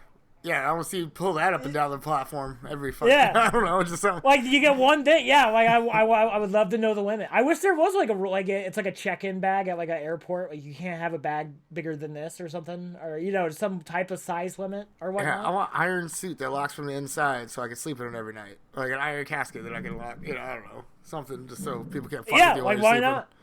How scary would that be, though, if you're in the iron casket and someone's trying to break in? Yeah. You can hear them, like your roommate, trying to, like, beat stuff against it. That'd be scary. You're sitting in there. Yeah, horrified. I'm in my iron cage, but I mean, I'm thirsty in here and stuff, and I gotta poop, but I'm in the cage. I'm safe. Also, Wiener Dog Lady really goes hard on Goreng for bringing a book. You brought a fucking wiener dog. Shut the fuck up. Shut the fuck Unless up. You you're didn't like bring any survival. to eat it when shit gets bad, then you're fucking dumb. So. Yeah, and but we know that's not true because she gets really mad at the mom for coming down and, like, killing her dog later on. Yeah. Oh yeah. So yeah. So it's like, what the fuck? Why would you bring you're an asshole for bringing your pet into this? Yeah, you're taking an innocent life and putting it in harm's way for you. Because you're gonna be lonely. Yeah, go fuck yourself. Go fuck yourself, you dumb bitch. Bring your Tamagotchi. Don't bring your real dog into this. Dude, I forgot about them things. Hey, you could have brought a digital pet into this. You didn't have to bring your real dog into this. That poor little wiener dog. She says that she had never come without him. Goring says bringing a dog into the pit was a poor choice. But, like, you can eat it, so, I don't know, it's kind of alright. But it is pretty stupid all overall, yes. She doesn't plan on eating the dog, though. But, I mean, it's not for I'm food. just saying it could be a thing. Yeah, but it's not. That she did not factor. That was not in her I know, calculus. because she's stupid. A fucking idiot. She's like, yeah, well, you brought a book, so I don't know. But it's not even that, because she's like, nobody ever calls her out on the wiener dog, and it's very upsetting. Goreng should have called her out. There's a lot of times Goreng should have said something. Kind of knows, like, you brought a fucking dog. He's kind of tired and worn out. He probably, doesn't want to get into it much. He did have a pretty rough month. He did have a pretty rough, I'm not rough even going to couple of argue days. over this stupid shit right now. Just, come on, platform, fall, so I can eat something besides my roommate. But, wait, one more thing about this wiener dog. She knew people brought in guns and weapons, because she talks about that, like what people brought in, and you still decide to bring in the wiener dog. Like, she knows people bring in guns and, like, weapons, and she still decided to bring a dog. She's not winning points for being bright. Because she's, like, the opposite of Goreng, because, like, she has the knowledge. Like, she knows better, and she's still a fucking idiot. Yeah, she's has all dumber those than questions. Goreng. She don't have to ask those questions we were talking about that he should ask, because she knew, but nope, she brought a fucking dog. Maybe that, and it's not like it helped her in any way, because we'll learn that later, but, so, she knew his name and other info about the pit and others in the pit, prompting him to question how she knows. It cuts back to him talking with that caseworker, and we see that it's her. We see she's Xing out a bunch of little boxes on her clipboard in the interview that they had, and says she won't be able to, says to him that he won't be able to smoke in the pit, and he says that he knows. Then she asks what his favorite food is, and he says he doesn't know.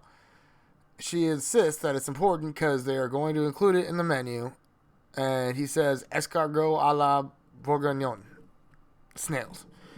What's your favorite food? What are you bringing? Pancakes, spaghetti, maybe BLTs. If I had to pick, I'd probably say spaghetti. I don't know. I feel like that's a real hearty dish, all the starch and whatnot. Well, you can't. Don't think about it in practical. What's your favorite food? Survive. Oh, my favorite food. I don't know, like pancakes, ice cream cake. I'm gonna say ice cream cake. Ice cream cake. Well, sure you probably see it on the platform. Mine's fried catfish, so make sure I get some fried catfish in there. Also, does Goreng have like face blindness? Like, how does he not remember this chick? I feel like he would remember. I mean, her hair was all sucked back and everything, and Yeah. But I mean, she has a weird mouth, and I think I would remember that mouth. I'm like, oh. She that she does mouth. look weird. No offense, but Yeah, no you offense, look like, evil. you're She pretty and all she looks lady, but evil. She looks like She looks like sister or something. They both have big, strange mouths. She looks like a villain. Tim Curry. She looks like yeah. She I don't know. I feel like she should. I don't know. There's something evil about her. I don't like her. Yeah, vibe. she got some. I don't trust her. Some demon-looking eyes too. Oh, and this is where we get the spontaneous solidarity. I don't get any.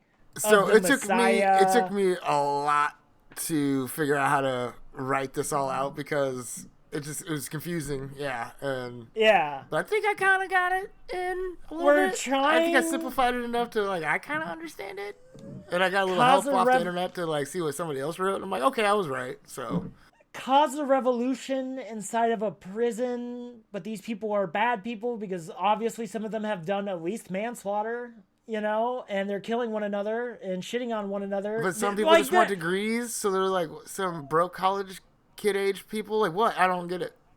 I think this is where this movie falls apart, where it's like I love the concept of this whole setup. I love the setup of this, right? But I just don't know the administration.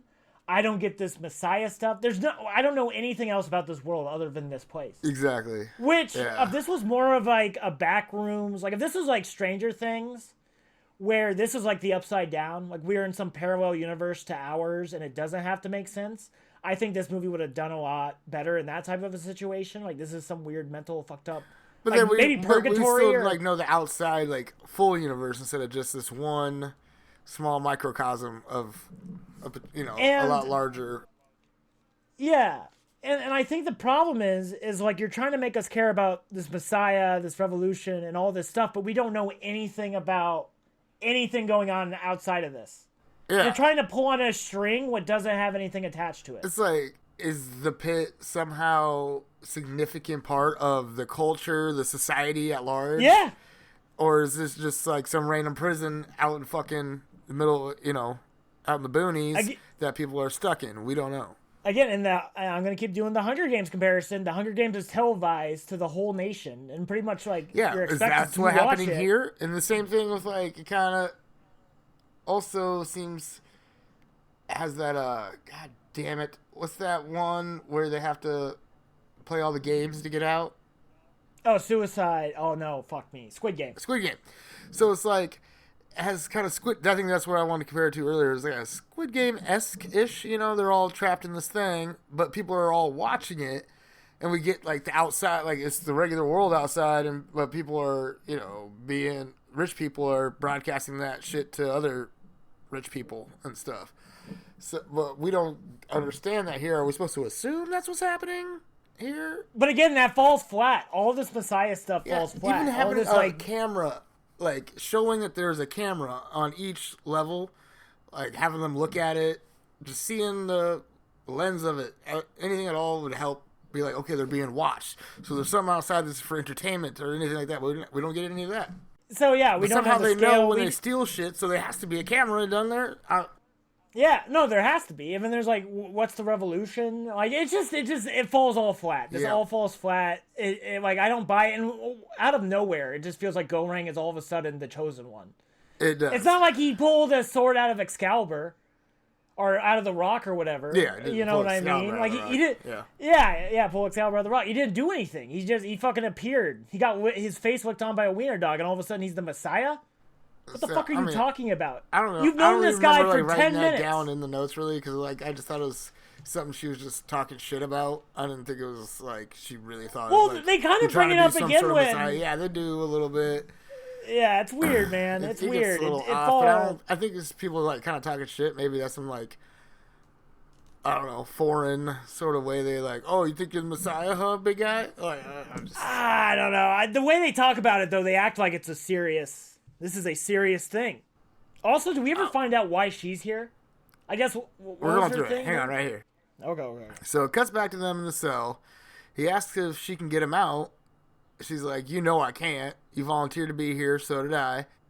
She volunteered. He's like, you knew people were dying in here? And she says...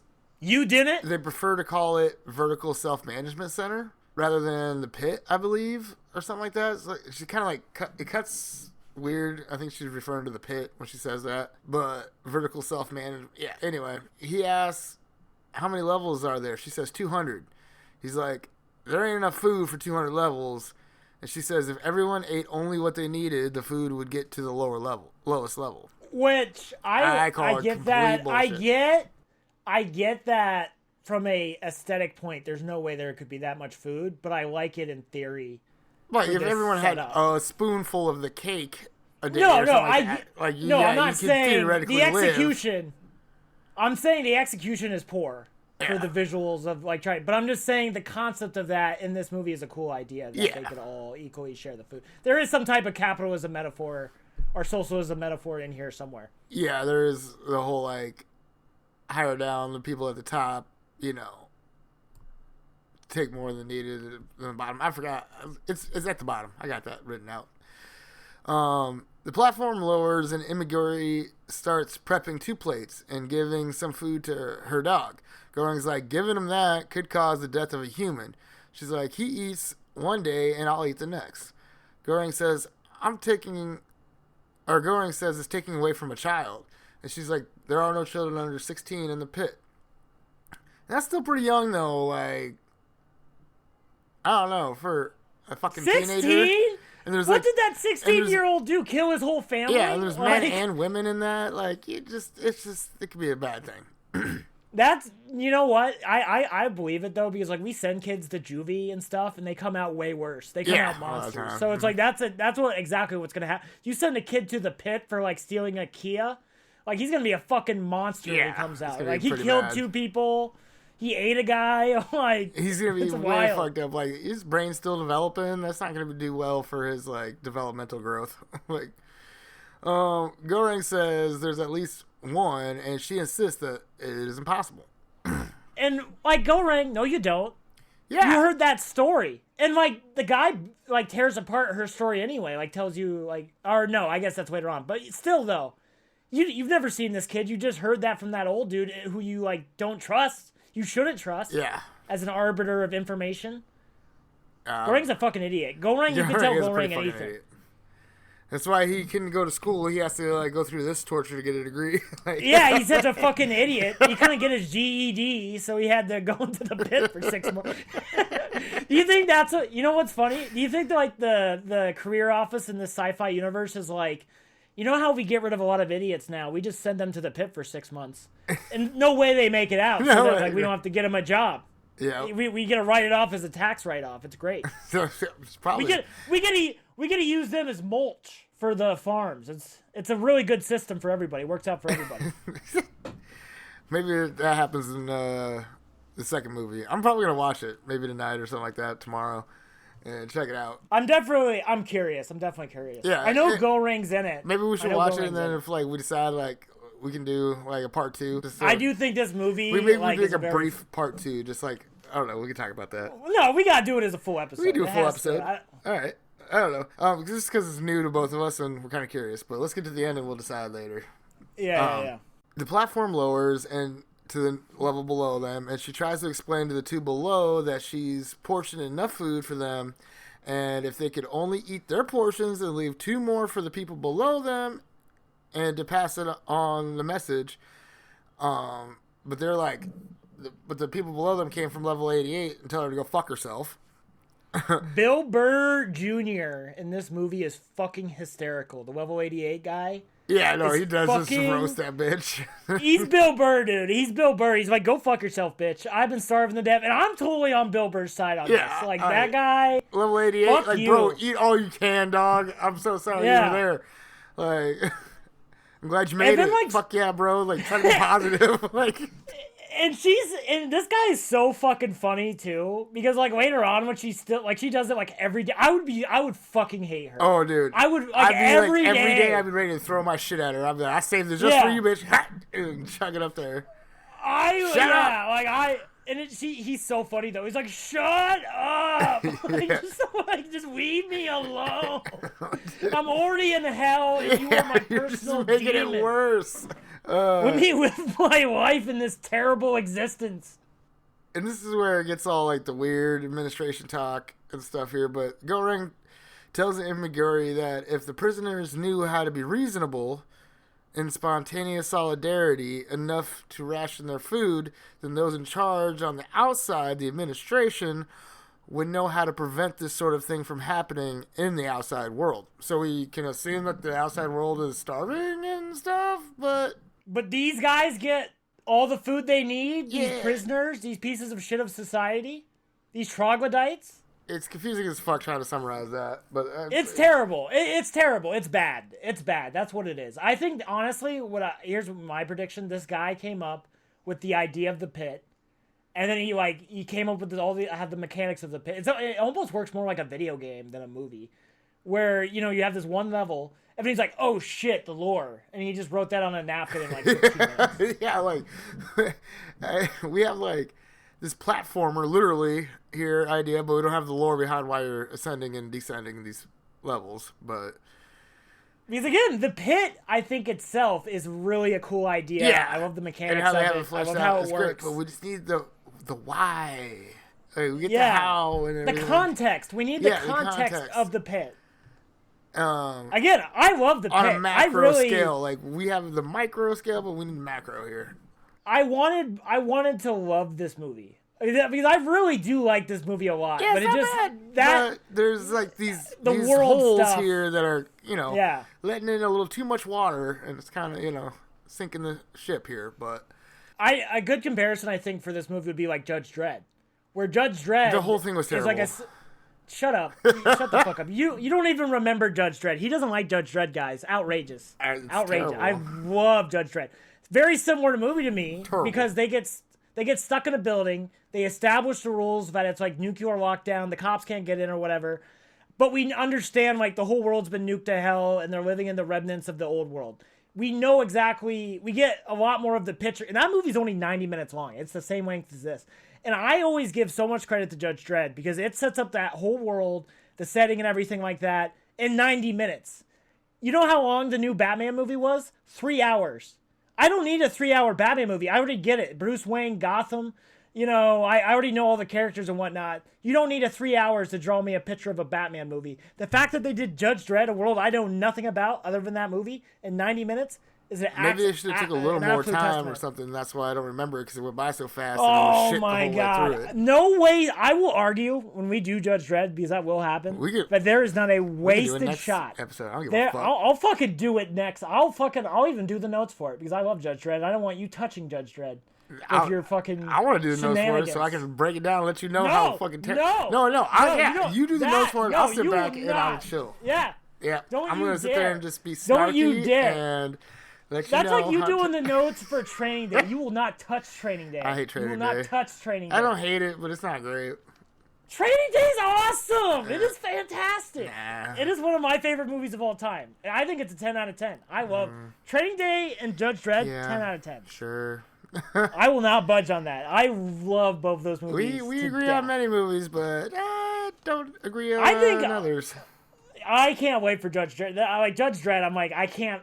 It's fucking awesome. It's like a sci-fi western. Well, we can talk about that trash movie when that's trash movie time. Let's get back to this. I'm just saying though, I don't want to hear the length of this movie being a problem because Judge Dredd did it. Judge Dredd was able to have a world, and it's literally kind of a similar deal because he's locked in one building the whole time. Oh, maybe that's why that movie sucked. She Oh my god. she's like, "Oh, I bet you're one of those people who thinks everything the administration does is bad." Telling him she's been part of the administration for 25 years, working for them. He's like, "Well, you get special privileges, don't you? You got to choose your cellmate." And like, how did he know that? Yeah. I don't know where it's like, the only reason why I believe that she did is because she makes that face like, "Oh, you got that right." And how's that a privilege? Like, I guess that's Whoa. a minor privilege. Like, oh, he seemed like a pretty chill guy. He brought a book. That's a huge advantage. Yeah, I guess that is a big advantage. That's like getting dropped in the Hunger Games with like a bow and arrow. Like she didn't have to even go to the cat. Like she just can take a dude out immediately. Yeah. Because it's like your roommate is a huge like your That is a roommate. big Like look factor. what happened to You're Go right, Ray. you're right.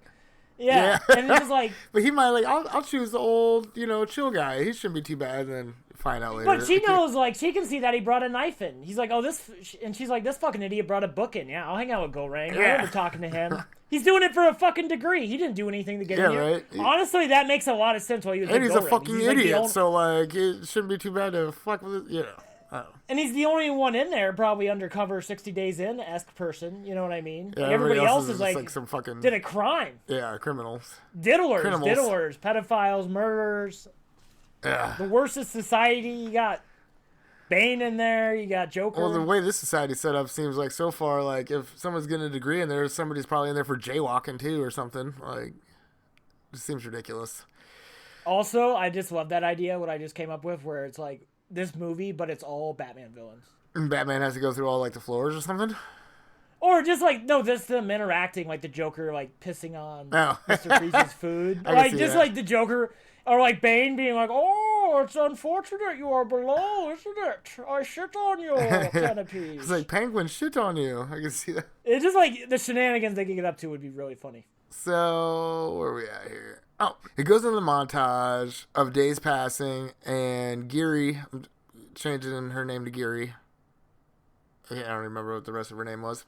But yeah, Gary's trying each day to get those below to ration their food. Over 15 days had passed, and she got no luck when Goreng has had enough, and he gets up and threatens those on level 34 below them that if they don't start portioning their food, that he'll shit on the food each and every day. And to tell those below them the same thing. It seems to start working, and Gary didn't want it that way, though. She wanted them to do it without coercion, I guess, but wants to see if it won't convince those above, and Goreng's like, I can't, or she wants to try to convince those above, but Goreng's like, I can't, because I can't shit upwards. And I got two things to say about this. Shitting on the people's food below, monkey shit. Total monkey shit, monkey maneuver, like gorilla that happened out in the wild.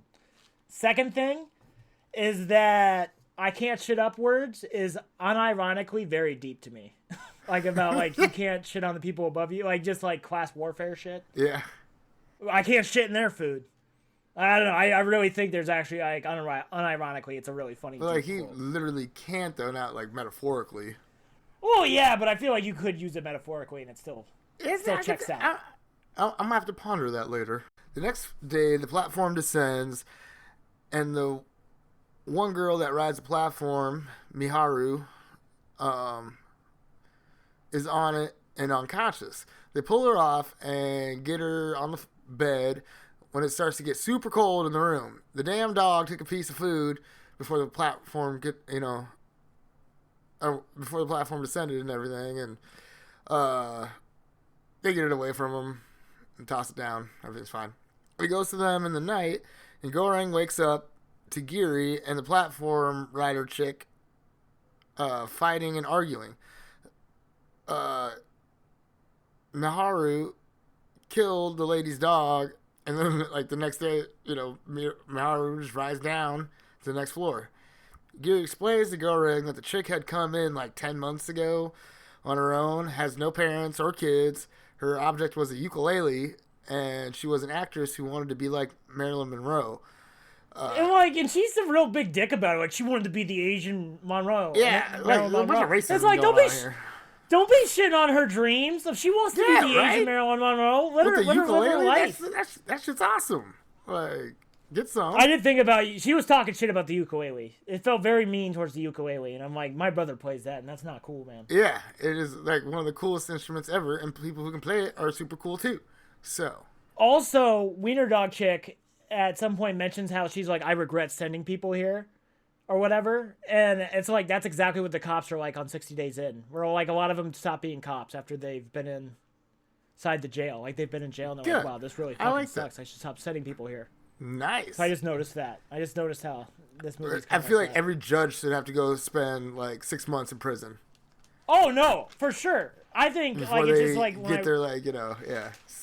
It's like Generation Kill, where that general is ordering people to go into battle when he's never been to battle. I think that's fucked up. Like, how does that even happen? I haven't read that book in so long. I need to reread it. It's so good. Watch the show. Watch the show. Watch the show. I think it might be on Netflix. You might want to check it out. I know Band of Brothers is. Okay. I'll check it. Yeah, but like, if she came on her own, why would she do that? Do you survive this for 6 months to a year and they'll make you famous? Like, are you getting exposed? Do you get seen because you're getting videotaped the whole time or broadcast? We don't know. It drives me crazy. She makes some racist or Gary starts making some racist remarks about her before talking shit to Goreng about bringing a book, revealing that she's been sending people to the pit for 8 years and applied to come down after she found out she was dying from cancer so she could help out. Like, so that's why she's down in the pit. It's like she's dying, and before she kicks the bucket, she wants to like try to help as many people in the pit eat because she's been sending people down here for so long. Your last days of existence, you decide to spend it in this hell. Well, she's been sending people there for so long. It kind of seems like poetic justice a little bit. Yeah, poetic justice. But like, if you're this woman, you're such a fucking twat. You're an idiot. You're the dumbest fucking person ever. Because at least Goreng, idiotically can claim ignorance on this when he should not, because he should have done his research. Yeah, but like people bringing weapons into this, bringing knives into this, you have to have some idea of the death count. You worked there for 25 years and you knew nothing on how this establishment is ran, this thing you send people to? Like, I don't know.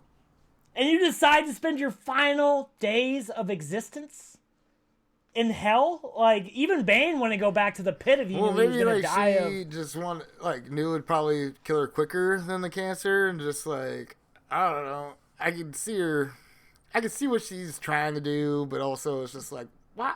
Fuck it. You might as well just, like, take some medical leave and chill. I don't know. You know what this reminds me of? It's like all these old fucks in Congress, like Chuck Grassley is our senator in Iowa. He is 95 years old. There is no way in hell me at 95 is going to be in Congress. Fuck that. I ain't doing shit. That. I ain't doing shit. When I pass 75, I'm done, dude. The most I'm going to do is walk to, like, the kitchen, the bathroom, the bedroom, the front porch to my rocking chair. That's about it. Like, there is no job, no anything I'm going to do past 75. Like, it is, like, that is literally the definition of insanity to me, that you would spend your remaining years in Congress. Yeah, fuck that. Like anywhere, doing anything. And showing anything, anything. I mean, I guess if you find it, like, fulfilling, but, like, I don't know. I just that was dude. Fulfilling, and just reminisce about the good days and just live out my days chilling. I don't know. Yeah, fuck that, dude. His political career, by the way, we're cutting out all this. No, just real quick. 1955. That's the year Jerry Bear was born. His political career started then. That's all I wanted to say. Jeez. He's 70 years old, by the way. That's all I wanted to say. It's crazy. Crazy. Yeah, so she takes off her shirt and reveals her cancerous tissues and lesions on her chest. Worst titty reveal ever. Yeah, I was thinking that. Wild reveal too. The way she just it's one of those, like, there's a lot of like acid trip-esque moments in this, like the knife one and then this, where it just kind of comes out of nowhere and hits you over the head like a frying pan. I like how you put that. Actually, that's a great way to put that. Just kind of like, whoa, just some visual that you weren't expecting all of a sudden. Yeah. The way they kind of this wild the way they tangent. film it, it just seems trippy. That's a good way to put it. I like that. And it's kind of like, I don't want to say it's like what's going on is mundane, but it puts you in a lull, and then something crazy like this happens. You know what I mean? And I think it's so good. It's so good. They did it. Yeah, I think they did it well. It cuts to the kitchen, and we see the chefs preparing the escargot that Goreng had said was his favorite, and we see that the platform sits at like full and ready to go at level 0. It starts to descend. We see people ripping into, on a bunch of different floors, ripping into it before it hits level 33 that they're on. One guy steps on a cake and it doesn't smash. I don't know if you noticed that, but I did. I'm like, that's one tough ass fucking cake. But it is like kind of tall. It is still didn't smash. Not even a dent. Nothing. Tall. That's a tough ass cake. Again, I would have preferred it if at level 0 they fucked it up.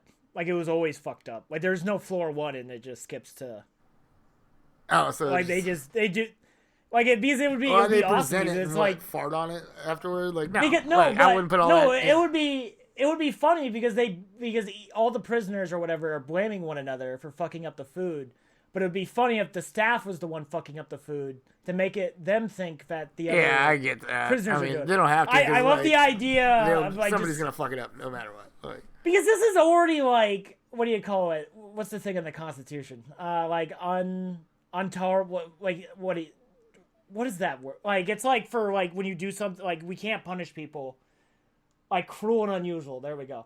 Like this is already a cruel and unusual thing to do. Like to put these people in this hotel situation and have the food go down. Like why not? Why not just put the salt in the wound by fucking up all the food? It kind of defeat the whole purpose of the thing. It's like a social experiment, and if you tamper with the shit, then it's just not gonna have the same results. But I just think it's. But again, I think the thesis of this little conversation is, but why though? But like, why the food? Why the floor situation? Why the elevator? Yeah, we never really get that. Maybe it's on the second movie. You guys see the whole story. The plate of escargot reaches Goreng and Gary untouched. He eats a couple and gives 2 proportion to the next level's plates. Gary ain't eating because it's Ramsey's the second's turn to eat. He says you should because we don't know where we'll be tomorrow. Because they're about to switch it, and it's been a month. So Goreng wakes up and sees that it's level 202. Best scene in the movie right here. I love it's just so dark, so in your face, such a good cut. Yeah, and then like it's just like Gary's there hung dead, like oh shit. Like he sleeps real hard because he never wakes up before the other person. Yeah, heavy sleeper. Yeah, but, dumbass. I love it. I think this is the best shot. Like you just. And like, it's like she said, she just got done saying that there's 200 levels, and like you got that concrete. Now you wake up 202. Like what? Like no, there's only 200. You think that's what broke her? Like her dog's dead. She knows she's gonna starve to death, and she was lied to about there only being 200 levels. Yeah, like, that was just the straw. Or like she lied to him. And like, oh, he's gonna find me out now. No, I don't think she would. Anyway. No, that's funny though. Like she's like, I would rather die than go through like let him know I lied to him. So yeah, I don't know if she was lying, made shit up, misinformed. I don't know. What do you think? I just like to think she was just so like desperate, like when they ended up. Like being in level 202, like she's like we're fucked. Oh, I'm just like, did she know there was 200 levels, or like she was told, or she lied? I just don't know. I think she lied. Because like maybe she didn't. No, I don't think she knew at all. Because like she talks about like the Asian Marilyn Monroe stuff is fake because we find out the kid exists, right? Yeah. So she lied about all that shit. So I don't trust her as a truthful piece of information at all. Yeah, she's not a good source for information. No. Yeah, she could have lied about being an employee. Well, I guess we see the cutscene though. We see the flashback, so I guess she was an employee. But like, I would have loved the idea that she's just a liar. She's just like a really gnarly. What if she's not really like dead, being hung there, and she's just like? That'd be cool too. Like she just that'd like be some Saw level shit. Yeah. Oh, and I also think this movie's a little like Saw too. Yeah. Do you want to play a game? It has I love Saw. It has a certain Saw-esque to it as well, I believe. So Goreng starts hallucinating Gary and Trim, telling him to eat her body. He refuses and begins counting and marking counts on the wall. Marking his counts on the wall. We see him eat a page or two from his book. We see he has many marks counted, like he's been at it for a while. He eventually gives in. What is he counting? He's counting the time of the platform. We don't know that yet, but that's what he's doing. That makes sense. I'll explain it later. I remember writing it out. Also, are we going to talk about how he got Trim and the Wiener Dog Lady as his mind fellows? Yeah, like that's just really no, but that like we gotta talk about how shitty that is. Like that kooky, crazy old man and that psycho chick are stuck in your head forever now. I mean, that's like you're down there too. I'm sure all kinds of fucked up shit stuck in your head, and you just But like, especially if they, like, the visions of the last 2 people you like corresponded with alive, they both had violent deaths. Well, I think it's because he ate him, right? Isn't that some weird voodoo shit's going on here? That could they be kinda something talk about? too. That could be very. That's what I thought. Oh, That's what he said. Okay. No, the old man said that because he's like, I'm a part of you now because you ate me. Or whatever. It could be And a thing. then, Maybe that's why they tell you don't can eat you other people. imagine getting all this PTSD, going through all of this. You get out of this thing. You get your degree. You got the nice job. But then you have these two people stuck in your head for the rest of your life. Yeah, that'd be no fun. Like, you basically have, like, schizophrenia or, like, imaginary friends for the rest of your life for your job. What the fucking do? Like, it's just not worth it. You know what I mean? Yeah, none of this is worth it. Okay, and so, yeah, he's eating a page or two from his book, and he's been counting a whole lot of different marks on the wall. He eventually gives in, and with the Samurai Plus, he cuts some pieces of giri. He wakes up, and yeah, eats a piece of giri, I guess passes out. He wakes up on level 6, and Miharu is there, and that's the platform rider lady, and gets up to stab him, but he wakes up screaming, and he is in level 6, but there's a guy there, Baharat, and that's his new celly. Like, he's having some weird dream thing with Miharu again, and his new celly is calling to the people on level 5 above them, trying to get them to let him climb up and try to get out. He says God will give them eternal life if they let him. They say, sure. And he's all like, praise God, and tosses up the rope and starts to climb. I just want to say this. Near to the top. The pit official with the balls to give this guy a rope, wild. That guy had to be pretty, like, oh yeah, sure, I'll give you a rope. You can bring a rope in. Like, that's a pretty bold move as the pit official to be like, give him a rope, They can have anything they want. It's like they just, maybe it is a game to see if somebody can get out, and they'd be like, oh, you made it out, good for you, see ya. Like, here's a to-go bag of some food for you. So, I don't know. So yeah, so he tosses up the rope and he starts to climb. And near the top, into the next cell, he calls out for help, and one of them above literally shits on him, and he falls back down. I read it was the chick that did it. Hysterical. But, yeah, no, it's great. I wheezed when I first saw this because I was not prepared. Yeah, it's just like, flap, it slaps in the face. He's like, whoa! It's fucking and great. he's like, dude, I can't imagine how fucked up that is. Like, you think you're going to escape from this hell? You climb up this rope, it's got to be really tiring. Close. You're like, never been this close before. You're at level 5, or you're trying to get up to level 5. And you literally get shit on. It was so, and he's like, oh, like it is. Yeah. Like, it's so fucked. It is so fucked, and it just like, I love Goreng's face of just being like, that's how it is here, man. It's like yeah. You sweet summer child, You just, he thought people were good. Your first month here, clearly. You're lucky that was the only thing that happened to you. Yeah. Like, it's so fucked. So he falls back down, and the platform descends, and Goreng eats and tosses Baharat an apple as they listen to the couple above them having sex. But didn't the platform descend, and Baharat has the apple in his hand, eating it? Didn't it? I think he throws it back in. Anyway, maybe not. I don't quite remember that part. I could have been still sitting there. Anyway, Goreng imagines Trim again, congratulating him on having only 1 month to go before he gets out. He wakes up and tries to convince Baharat to ride down with him out of nowhere, though. Make weapons and ride down, giving the This plan is fucking stupid. Yeah, give the people the portions they need and get into the last level of breaking the mechanics. Like, how do you know it's going to break any mechanics? How are you going to... Yeah, no, my thought, like, okay, sure, you guys get all the way to the bottom. Let's just say that. We magically teleport you guys through this whole maze and cavalcade of, like, I hate you. Criminals, all right? You got to get through this tower of criminals and, like, all on every level. Like, there's just no way you're gonna beat like 100 dudes to get to level 50. I was like, why are you saying I hate you? They're like, me, like, what did I do? And I'm like, oh, you're mad before it even happened. Because, like, there's no, like, this plan is just so idiotic to me. And then it's like, okay, sure, you guys are gonna somehow beat the shit out of 50 dudes or possibly maim or kill them. Then you're gonna feed everybody else.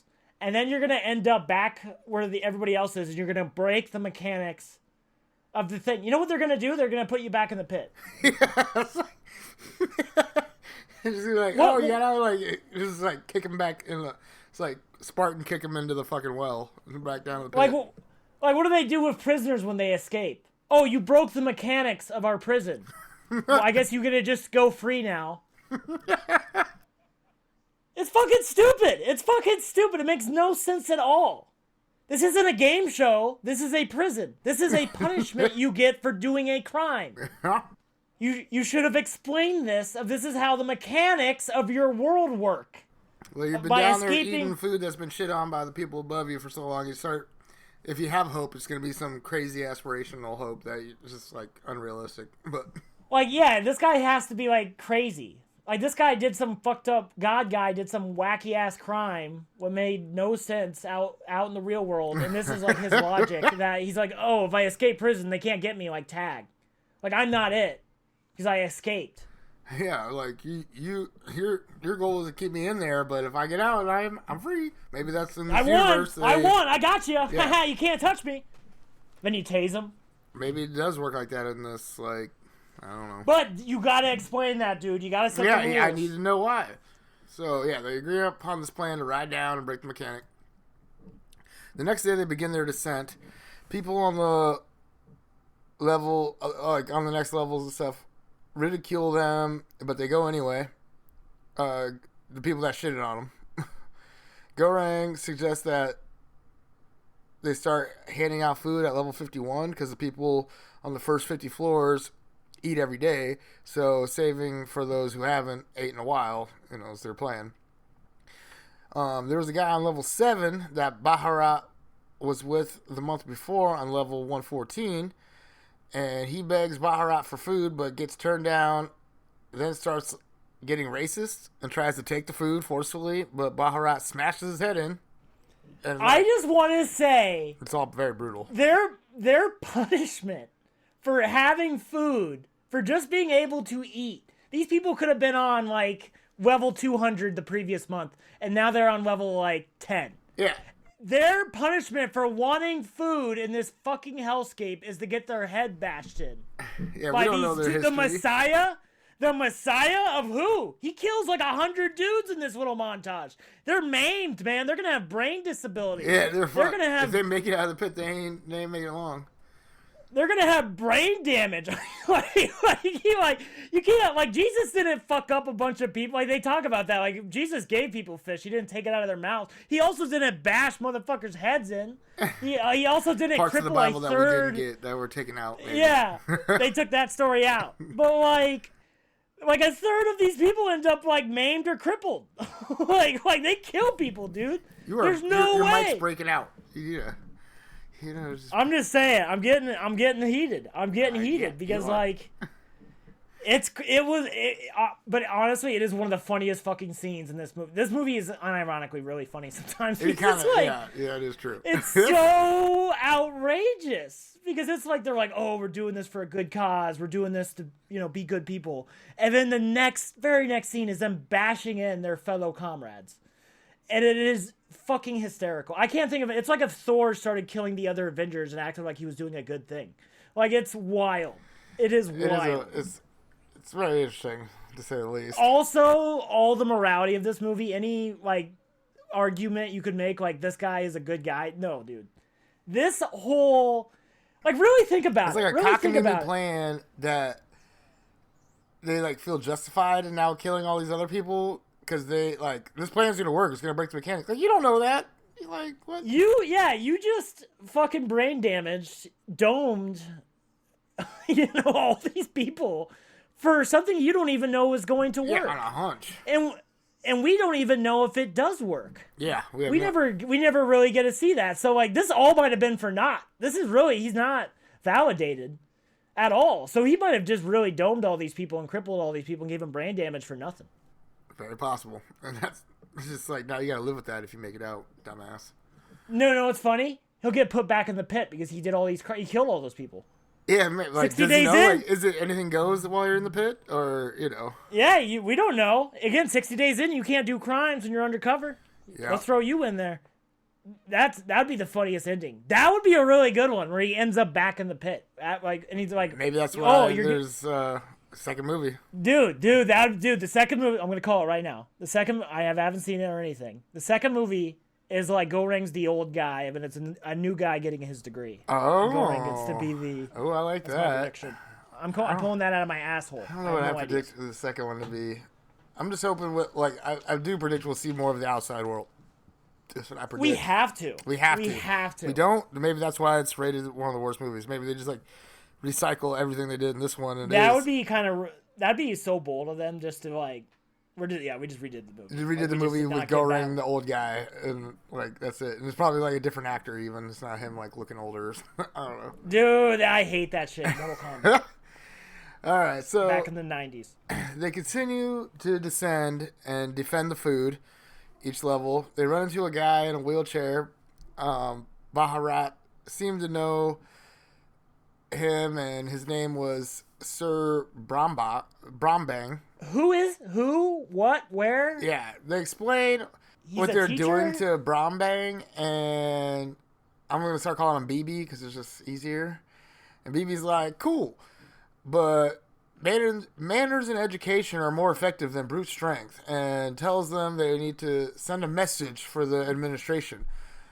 A plate of panna cotta, fully intact and undisturbed. That should send a message to those on level 0, enough for the administration to hear about it. Like, you think this is effective? Is that, like, what? Like, A, who are you, motherfucker? B, a panna cotta. It's wild. It is the dumbest plan. Maybe in any movie. I might drop it a point just for this fucking plan. Because, like you escape Alcatraz, and you leave a cake as, like, a calling card, and that's like, whoa, we really got to think about Well, no, I think it just changes their plan to, like, break the mechanic escape thing to send a message to the administration instead. The escape is way better than the cake. The escape is like you might actually take. I don't know. Well, cake can be an escape. Kidding? Oh my god! What I'm trying to say is like, a panna cotta's not a cake. At least the God guy. We don't know how long God guy's got left on his sentence or whatever. Like we know he's gonna be gone in a month. Also, why would you? That's the problem with this movie. I don't know why Goreng is trying to break out because he only has like a month or 2 months left. I don't understand. Maybe he's just upset with the whole thing of it. And, like, the whole premise of the pit and wants to, like, fuck it up and break the mechanic and help everybody else. Like, bro, this is what it is. You knew it's been existing already. That's why you signed up to fucking do it. And, like, this is everybody else's choice. So, like, just fucking tough it out and do your time. And any degree you're getting has to be towards justice. You are sending people to the pit. You are involved with the pit in some way or another. That's what this degree has to be in. What else would it be in? It's incredible justice. For the sci-fi world. He has a degree for, like, pottery. Like, I just wanted a pottery degree. Yeah, like, there's just no way. That's what weaving. it has to be. So if you're, like, so anti... Why would you go in the pit if you're so anti-pit? Yeah. And, like, what if you do break the mechanic and now you don't get your degree and you just get fucked over or something like that? Like, you're making a big gamble on, like, risks. You don't even know, like, what the risks are, really. It's just, oh...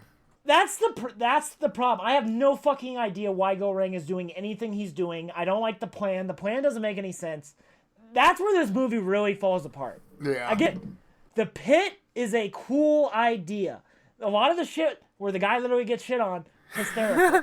A lot of funny stuff I will remember, I will laugh at. But when it comes to why this tower is erected in the first place... That fucking sucks. It is bad. Yeah. It is not good. The plan is not good. Nope. And I think that's where this movie really falls for me. It's just that's what we need to do something a little more concrete for them to go on and do all these things. Like what?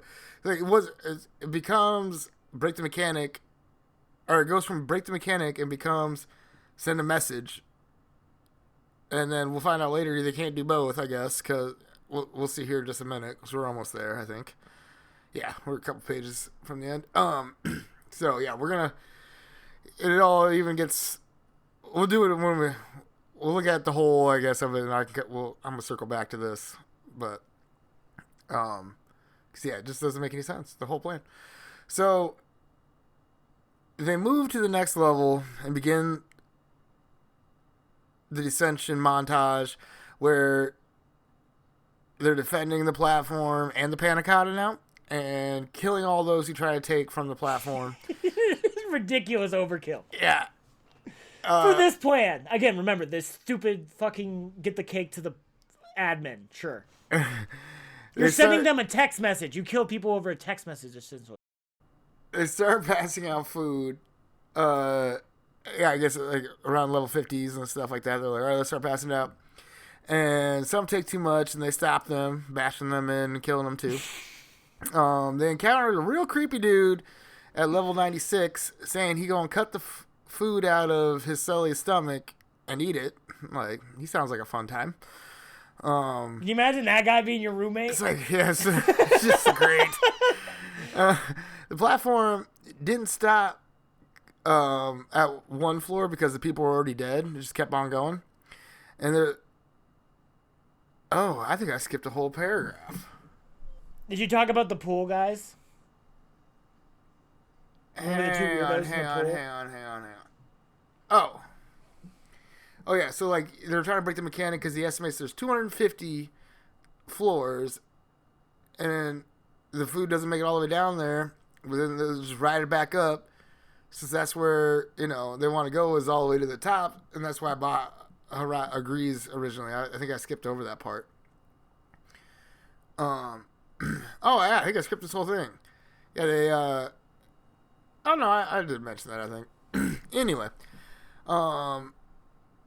they encounter that creepy dude. The platform doesn't stop, because he originally estimated there's 250 floors. The platform doesn't stop at all levels where because where the people are dead at, it just passes by. So his count was off. That's what he was doing, counting in the cell. He's counting the time it took for the platform to, how long it stopped at his level, and then how many times it could have stopped before it came back up. And so he estimated around 250, and they were just going to try to portion out the food all the way down to the lowest level. Anyway, that's all thrown off now because the levels, he didn't account for the levels where nobody was there and the thing didn't stop. So, also, I just want to say my pitch for this would have been what I would want it to be. And again, this is me just throwing this on here. I wish it was either a circle. So, it just goes on for, circular. So it just never ends kind of a thing. Like the food just gets, inserted like a disc. Uh-huh. And then it goes around. Or it's infinite. Or it just keeps on going on forever and ever and ever. Well, instead of, being, 350. Instead of that, it would be either a circle where it just keeps going on and on and on, or infinite. I feel like more of that'd be a lot more difficult, but I just want I want it to be like a purgatory. I want it to be more of a mystical setting. Oh, okay. I see. It would solve all the problems of this movie. Like if it was just some fucked up purgatory you ended up for being a terrible human being, rather than something would actually exist somewhere. Factor in here could some things could be explain, because there's some how's the platform levitating and stuff. Again, that's why really I think hot, it's really fast, and really cold. It's not like they're pumping in liquid nitrogen or something. It's just the temperature fucking lowers. There's some either technology we don't know of or magic, which they say magic is just technology we haven't figured out yet and stuff. But anyway. I really do love that quote. But science again, I think it has to be a dystopian sci-fi thing because it's that's the only way you can explain that. There's no way. And it does kind of look futuristic, like some of the stuff. So they're eventually they come upon a level where Miharu is screaming, being attacked by an inmate. Goreng jumps to her rescue, but the inmate already stabbed her multiple times. The inmate Selly had a fucking sword and slices Baharat, and Goreng and Baharat fight and kill the inmates and barely make it back onto the platform before it starts to descend. They're pretty fucked up now, bleeding everywhere. They continue to descend, passing out portions of food, now bloodied, I'm pretty sure, and sweated on and nasty. But people eating, I guess. I just want to say, do you think they were sitting there thinking, man, we should have just stayed on level 6 at this point? Probably. Or any of the levels they killed somebody at. Like, this is our level now. They passed down levels, witnessing different horrors. One in particular, 2 men in a small inflatable pool. It's kind of terrifying. Yeah, weird what's going on there. I'm going to bring out a small inflatable pool with me. I really like to have a nice soak. I don't know. What the fuck? They toss them something to eat, and they start fighting over it and wrestling. They keep going down many floors of dead bodies, just people dead, people who died in different ways. Would be pretty kind of like, interesting actually. Just like, what? What am I going to see this next floor? You just don't know what you're going to be in store for. It'd be kind of fun to try to figure out what happened. Yeah, like at each level, like, man, he did this and that. Like, you see one where clearly somebody got, like, hit by the platform, either going down or going up. Oh, that's cool. That's kind of what we were talking about earlier. That's what we were talking about. One of them was really like cool. cut in half right there at the edge of the platform. They're past level 250, so yeah, like he was correct. There were many more levels than 250. More dead bodies each level. One level was a guy counting stacks of money. Like, why would your dumbass bring a bunch of fucking cash? Like, you fucking idiot. Do you think I like the idea that since he was going to prison, it's like, okay, you can keep your money, but you have to take it with you into the pit because everything else is going to get burned. Yeah, or like confiscated by the state or something. So it's like, yeah, you can keep all the money, but you have to bring it into you with the pit. Like, that'd be a fucked up devil. That's like a monkey paw thing. It's like, yeah, you got to keep your money, but you got to bring it into the pit. Take money. Like, fucking duh. You can't do shit with money while you're in the pit. Whoa, what if it's only like a 3-month sentence or something, Like, what if he's just had, like... I gotta make it 1 week. Or something. Yeah. Oh, I guess 1 month. Yeah, 1 month. It would be the lowest he'd go. I don't know. So, let's see. They hit level 333, I think. And the platform had finally stopped. Thought they were back up. Or they thought they were going back up. But instead they realized there's a kid underneath the bed. And they crawl off the platform. And before they get very far, it descends. Why would you take the panna cotta, or whatever the fuck it's called, with you? Yeah. Why wouldn't you just leave that on the fucking platform? Because everyone's probably going to be dead below you anyway. Everyone's been pretty much dead besides this kid. And like, where's the kid Sally?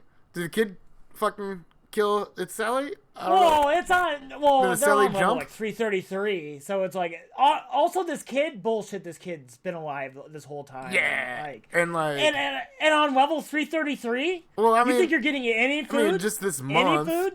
It could have been on level 1 for all you know last month. You don't know. How many days has it been? I guess do we know at this point? It's probably been like day. Maybe. No, it's like 1 day. Like the platform goes down and goes up every day, but they. No, but. What? Oh, how long has she been on level 333? Maybe 1 or 2 of the month right now. Cause, yeah. He just got. He tried to climb up and got shitted on day 1, and I think day 2 they fucking decided to write it down. I guess, or it could have been a week or 2.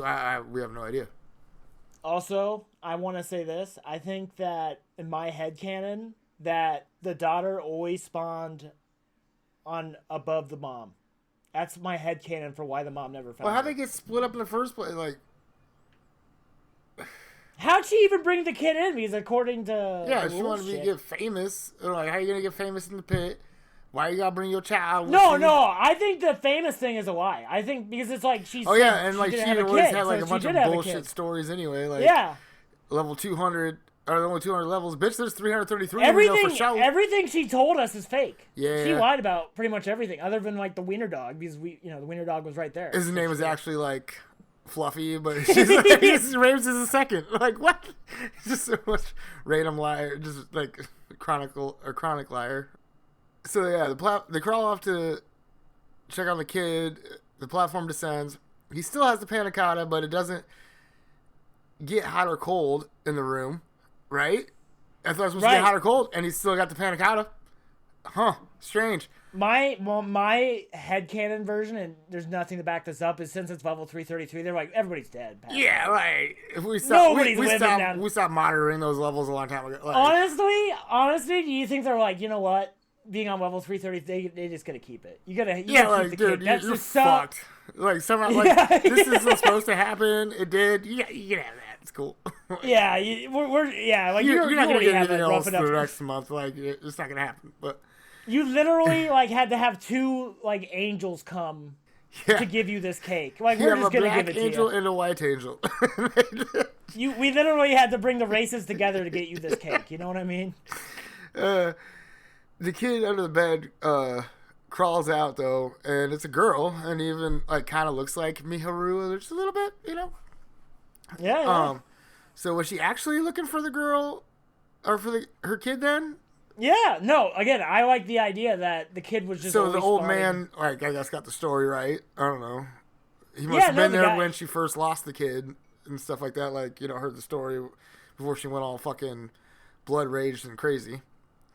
So they end up giving the kid the panna cotta though, and they pass out because they're all fucked up and bleeding and shit. Which, again, think about it this way: you domed all those people, you killed all of those people for that panna cotta just to give it to that fucking kid.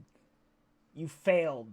You failed. You failed, wheelchair guy. Yeah. You failed, wheels, and you crippled like all the other prisoners. But wouldn't next month they have a likelier chance of getting food because so many people are dead, or they like repopulate the fucking pit after people die? Yeah, we don't. No, I think they add new people to the pit. Yeah, because like he got added as to the they pit. die, so, though, like, there's always gonna be 600 people or 1,000 people in this pit. And I like to think so. You know, every day they just go and clear out the bodies and put them back in. I don't know, or just let them rot there for a month until. Well, they don't let them rot there for a month because other people die. Yeah, so. Every month they just repopulate the thing up to the. No, okay, clean it up. So. Yeah. All right. So, Goreng. I was wondering, by the way, the logistics of the pit would be wild when you think about it. Oh, I don't know, like I guess the elevator would make it really easy. You just put the dudes on the elevators and go up and down. Well, you know. But like, it would be cool to see how they pick which level they go to too. Like, is it RNG? Yeah. Is it like D&D? You just push a button and it just spits out a number, and you know, or they like, ooh, no, we don't like this guy. We're gonna move him all the way down here. Maybe it's like a severity of the crime, like instead of like time, like or getting people are like watching. 10 years. It's whoever like votes people to a certain level. Oh, that'd be cool. Yeah, right. There's a lot of cool ideas. See, that's like the shit this movie needed. That would like add that extra layer. Yeah, but would make it like bring it up of to like story instead. Yeah, yeah. Like, I would love that. Like, it's a voting thing, or, like, again, the crime. Like, instead of time, like, yeah, you murdered someone, you only serve a year, but you're 250 or below. Yeah, you don't get higher than 250. You know, you don't get 249, nothing. Yeah, it could be something like that. We don't know. That'd be cool. Like, again, and run into somebody. I've been drifting at 250 below for 6 months. So, like, just the hardest motherfucker there. Like, there's so much cool lore shit you could have done, too, of, like, having it kind of be like the Hunger Games with like previous winners, like people who like, again, like the guy you just talked about, like a guy who was just stuck in. Yeah, they're just like descending levels and like they're terrified of this guy on the platform. Like, oh shit, and this guy's just standing there like ready for it. Like, I survived this. This is my 3rd time in the pit. And, some like veterans and shit. That'd be awesome. maybe the second movie. We'll see. It's like Hell's Kitchen, like when like one of the contestants gets lucky enough to like win the prize every time, like they just happen to like switch teams at the right time. Yeah. But there's also been ones where they don't get to go on any of the excursions until like the very final like thing. So they go like 14 episodes of punishments. Oh yeah. That'd be like this, you know what I mean? Like just getting fucked over every time. opportunity. Let's see. Goreng dreams of Trim talking to shit about him giving up his level 6 and asks if he's going to eat his black guy now.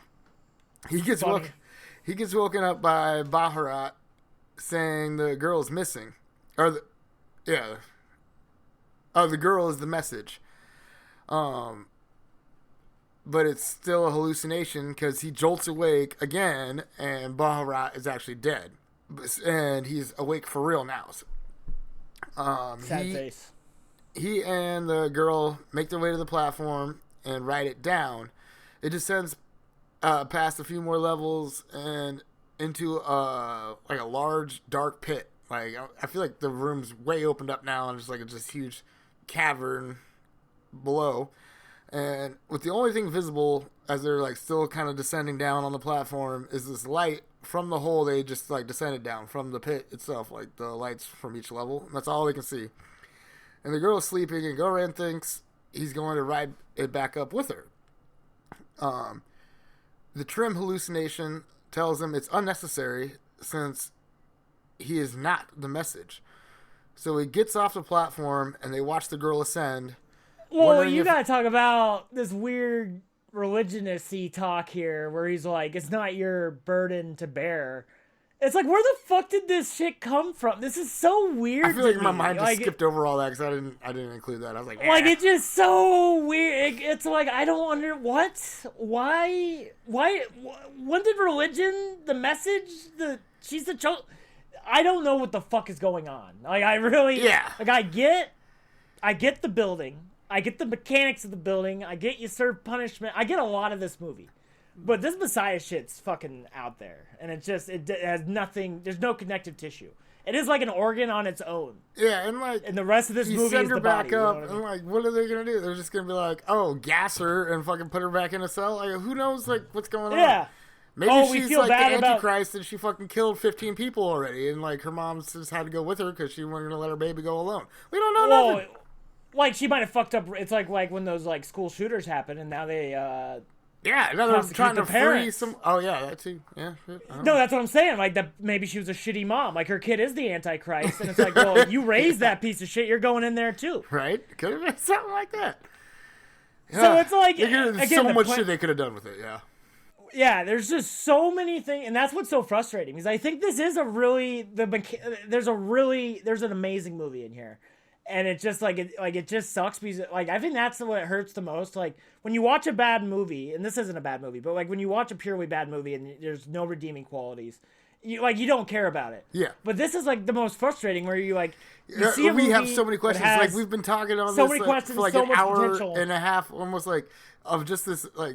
Because there's so many times we have to stop and like figure out like and question what is going like the whys and just the meat of it. We got like a good shell of everything, but we need like that core, that meat on the bones. Is like we're missing it.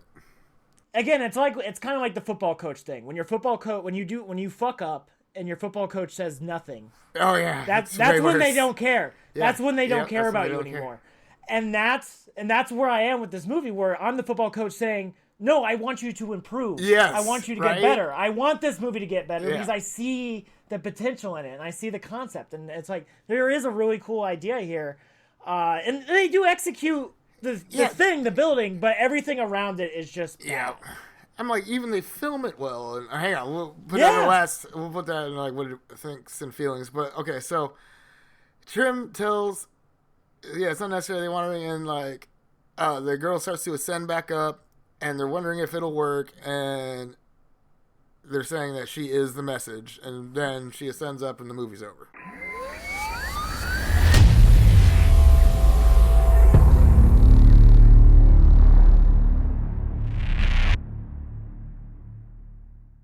Whew! All right. That was a long one, but yeah. So yeah, thoughts, feelings. It needs that filler that we were just talking about. Yeah, not even this like context. Yeah, why, a what, big where? Contextual like scene where we just get all of what we need. Just it could be real brief. It doesn't need to be a whole lot either. Just like some millionaires watching anybody, something, anything like or. Something magical happening like you were saying, or fuck it, just some kind of context, anything. I call this movie is what I call the Black Mirror effect, or like when I think about this movie, really what this is a Black Mirror episode.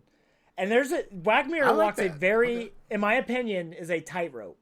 It is between being something very like deep and poetic, or like really like saying something about thought provoking, exactly. Provocative, right? Yes. Or it's an edgy teenager's wet dream. Those are the two places Black Mirror... Well said. Well said. And it's like the best Black Mirror episodes, and of course, Black Mirror is just one of the best shows of all time. It's great. It's our generation's Twilight Zone. That's really what it is. Yeah. Not like the new Twilight Zone they try to make with that fucking. Oh, dude, that is like that should be our Jordan Peele. No, who's a fucking.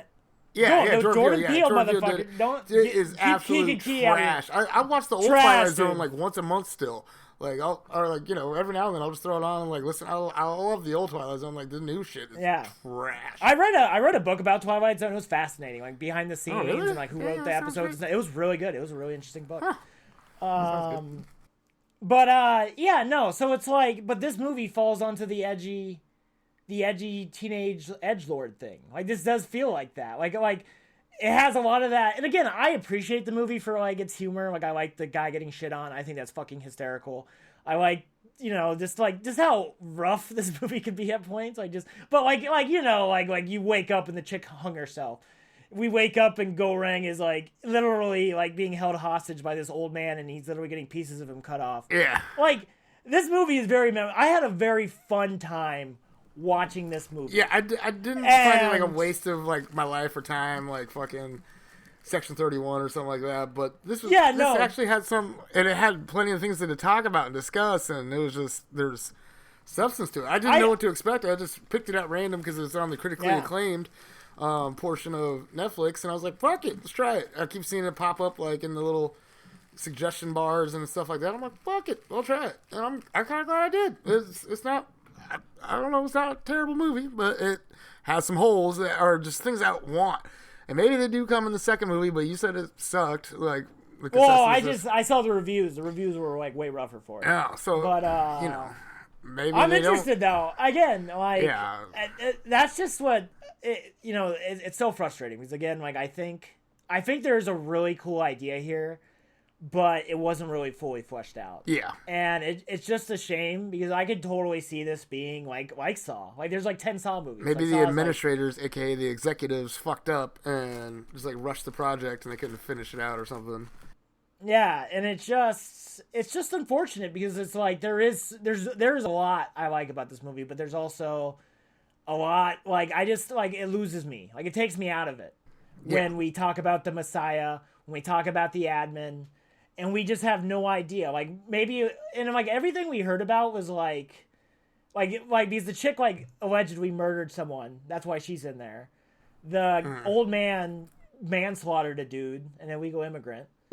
So like, it would be like if it was more of a totalitarian, like, oh, I was protesting against the pit, and that's why I was in the pit. Yeah, like, to put me in the pit. And again, we've talked about all these, and that's then, like, why would you protest against it? Why does the pit have to exist? And then we could find out why, it's not just a regular prison, but it's like the pit style of a prison. And like, how does this giant slab of fucking concrete magically levitate up and down and stuff? And you know what the problem is? And I'm going to reference Star Wars episode, I think 6 here. When we see all the bounty hunters show up for Darth Vader, and there's like, Boba Fett. I always say it wrong. People get mad at me on Twitch. But, you got like the whole crew of the bounty hunters and stuff like that. And like, again, like Boba Fett. I'm going to say it both ways. I'm not really sure how to say it. And I'm scared. Boba Fett. I like saying it wrong to piss people off though. Okay, Boba Fett. You're doing a good job. Anyhow, you see Boba Fett. And he doesn't even say any words or anything, and he ends up dying in the Sarlacc pit. But like people worship that dude and like filled in his background. Oh, they totally did. Because he looks so cool. I loved him too. I didn't know it was such a big thing until like the internet came out. I'm like, oh, everybody else loved him too? Oh, sweet. Yeah. And what I'm trying to say with this though is it's like this guy's armor and stuff like that is a hint to something bigger going on in this universe outside of these movies. Like again, like you got everybody roll these stories and stuff like that and whatnot. And what I'm trying to say with this is we don't have the Boba Fett in this movie. We don't have that little hint about what's going on in the outside world to build anything off of. At all. The only things we see of the outside world are the kitchen with the chef and other cooks preparing the food. And we see the interview between him and Geary. It feels like there's... And that's it. And like those the problem is like small shots. We don't see an extended world outside. We just see the walls of the room they're in. It's just it feels like they did all the scenes required outside the pit. They did all the required, but they didn't do that little extra to give us that hint of more going on. Yeah, or just a visual. Like, even if we saw out the damn window in one of those rooms, we could see, like, what state the world is in outside. And we might be like, okay, is it green and sunny out, or is it cloudy and fucking chaos? We don't know. Again, just an idea. An idea of what's going on. And we can fill it. Because, again, I'm not totally against movie. I like it a lot of times when movies don't give us the full picture. But we got to have a part of it. You know, we got to have something to go off of. We can build that picture around. Like, give us one pixel or a frame or two of it. An intro would be like an intro explaining the world a little bit. Yeah. Like, do the District 9 thing. Like, the little intro to District 9 is fantastic. Like, you get the whole thing. Like, this movie needed that. This movie needed the first just been like a written 15 text minutes. thing. Like, in a world where blah blah blah blah blah, the pit is where you can blah blah blah. You know. Get a degree or serve your time. You choose. It's just we can just get out something. All right. Well, those are our questions, concerns, kind of lopped in there, but yeah. This movie is sex without the emotion. Well, I mean, I guess it's fun. I have fun. But I don't want to talk to you. I don't want to spend any time with you. But I didn't. You're very attractive. You do a lot of things I enjoy, but I don't think we'll have like a second date anytime soon. You know, I'm not gonna put a ring on it. If I get bored some Saturday night, I might call you. Just like, see what's good. I want that to be on the back of the box of this movie. This movie is sex without the emotion. All right, so let's go in performances. What you got? Most valuable actor. I have Zortan Iguer, who is the old man. The old man is my most valuable actor. You got that for him? Yeah, he did pretty good. I put Goreng. Oh, good. I always think about, like, to me, this award is like, who am I going to remember 6 months from now? And I just, like, Goreng is just such a, like, piece of cardboard to me. Like, such, you know, like a boring protagonist. Like, he's kind of there. That old dude, though, is going to sit with me. That weirdo little old dude in the knife thing and I just him being weird. For some reason, like, Goreng did, I think, a good job of just, like, the acting itself, I felt like it was good. Yeah. You know? He did have a lot of really good emotes and stuff like that. Stuff like that. Like his emotions, like when he's all fucked up and shit too, he just like, I don't know. I felt like he was in pain and struggling. It just came off well for me, I think. You know, not the character itself did I like the most by any means or anything. Well, I'll remember more. I probably remember, your old man more. But just the acting itself, I was quite fond of Goreng's. So that's why I chose him, I guess. I don't know about any hidden gems or anything like that, but most valuable side actor. Or side actor we got. I got mine, Bill Burr. You fucking lady! I haven't eaten, and it was so fucking. It killed me the first time. Like, it was Bill Burr, dude. It was like a bald guy who sounds exactly like Bill Burr. Like, fuck you, bitch. Like, I haven't eaten. We should look at the credits. Like, maybe it was Bill Burr's voice over for, like, the Spanish guy. It was so fucking funny. It killed. Like, that was, like, unironically one of the funniest fucking things. And then he's like, I'll shit on your food, man. I will fuck you up. Like when, like, later on. Like, that's how you had to stop Bill Burr. Is by literally shitting on his food. Yeah. I was like, all right, fine. I didn't write one down for secondary actor. I couldn't find the actor. I did try to find level 88 guy. Yeah, did you? I did do research. I think I'll just give it to the lady for like second, because I mean, I did think about her. I did like her. She just kind of sells like, she did a great role, job. and like her role just fills that gap, and she did a good job. Like, you know, with no talking, she had no, you know. What do you mean? The woman. Wait, the blonde lady? Are you talking about Wiener Dog Lady, or are you talking about the bomb? Wiener Dog Lady. Oh, that chick. Okay. I don't know. She just had one of the most, like, there's not many roles to choose from in this movie. Oh, yeah. I mean, she's all right. You like evil women. Angry, evil blonde women. Do I? I think that's a trend. Let us know. Somebody go through it all and you let me know. I don't know. I can see now, like, Truman Show. I do like Baccarat. He that acted kind of well. It was just like, the voiceover, we can't like really give that anything because it's not their voice. So yeah, I thought all the voices really. yeah, I natural. did. They seemed really very good job. fitting. Yes. So, all right. I don't have any real favorite quotes. I forgot that part. You got any quotes? I can't shit up words. I can't. Yep, I'm shit agree with above that us or one. I whatever. can't shit upwards. That's the most I memorable think, quote. unironically, is like that is actually like kind of really poetic. I think there is like some class warfare, capitalism. I can't shit or upwards. your boss. Like I can't shit on my boss. I can't fuck his day up. He's my boss. Yeah, bullshit. then you'll be fired. It's just gonna fuck up. Yeah. Okay, I can see where that thought process is leading. All right, well, that's our favorite quote then. We're just gonna roll with that one. Fun facts. Got any? Because I got a few. No, I got nothing. All right, that's typical. Just kidding. Yeah, no, yeah. you got something throughout the whole thing. I'll just fuck it around. But no, I like the fun facts. It's just I find some stuff. I'm just pretty much from IMDb and Wikipedia that I find these. So, the film was shot chronologically as Ivan Massagu, Gregor, what's his name? Grendor? Yeah. Gorgon? Damn, I forgot his name. Oh, no. Oh, shit. We're stupid. Gregor? We gotta edit this out. Garango? What the fuck is his name? It's something stupid. Gorang. Gorang. Gorang. Okay. Gorang. Gorang. Gorang, our He had to hero. lose 26 pounds over the 6-week shoot to show his physical deterioration. So, it's a fun fact. Devoted. Yeah. Devoted, man. That's awesome. why he's top pick. Yeah.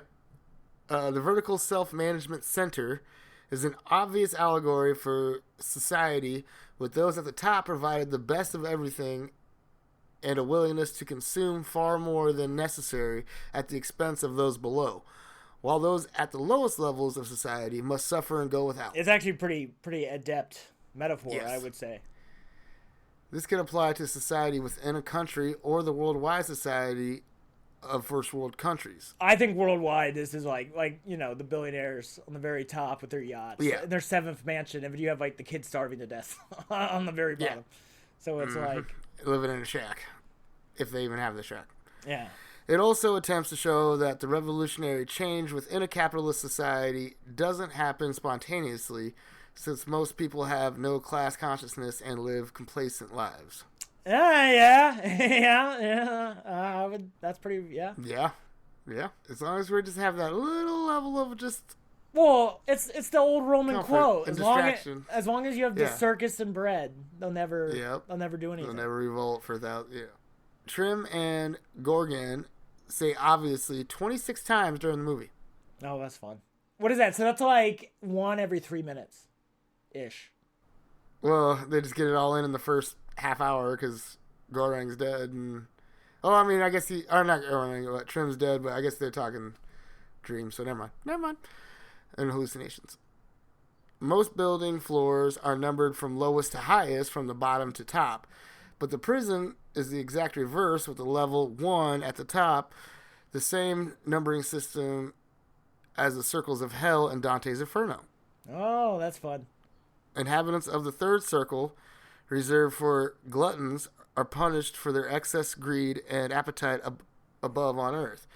And like the prison inhabitants on the higher floors, hoard what they desire at the expense of others. So, that's what I have for fun facts. Pretty decent. No, that was good. I liked all that stuff. I think, no. Again, I referenced this place as hell. I didn't even know that. You know what I mean? Like, I was just like, this is hell. Like, this is a good, like, if you were going to describe hell to me, this was pretty high on that list. Yeah, like, everybody is a bad... I like it. You could totally say this is an allegory for hell. Like, because it's like everybody's done something to be here, you know? Like, other than... chose to be there. Or chose to be there, yeah. No, that's even weirder. But... Again, Gorang's a fucking idiot and that chick with the cancer's a fucking idiot. We talked about how both are idiots. They're both stupid for willingly going to hell, you know. Yeah, they're dumb. So what do you have for? Oh wait, no. So let's do the rating. Yeah, what do you have for ratings? Yep. I originally gave this movie a 69, but after our debate and consensus and whatnot, I'm gonna say a 55. I think it's mediocre. I was gonna give it like a 64. About a little over mediocre. It's alright. It's alright. You know, it's not terrible. It's not great. I was thinking more like a 70, but I'm like, after our discussion and everything like that, it's like, yeah, just 64. I think it's a solid 64. Yeah. Again, it's a very fun movie. I could see myself watching this again in the right situation. Like it would be a movie like, check this wacky thing out, you know? Because it is weird. Yeah. There's so many funny, memorables, like the waking up and the chick's hung herself. It's kind of decent overall. Yeah. You know, overall's okay. I feel like kind of bad for it. Maybe 70.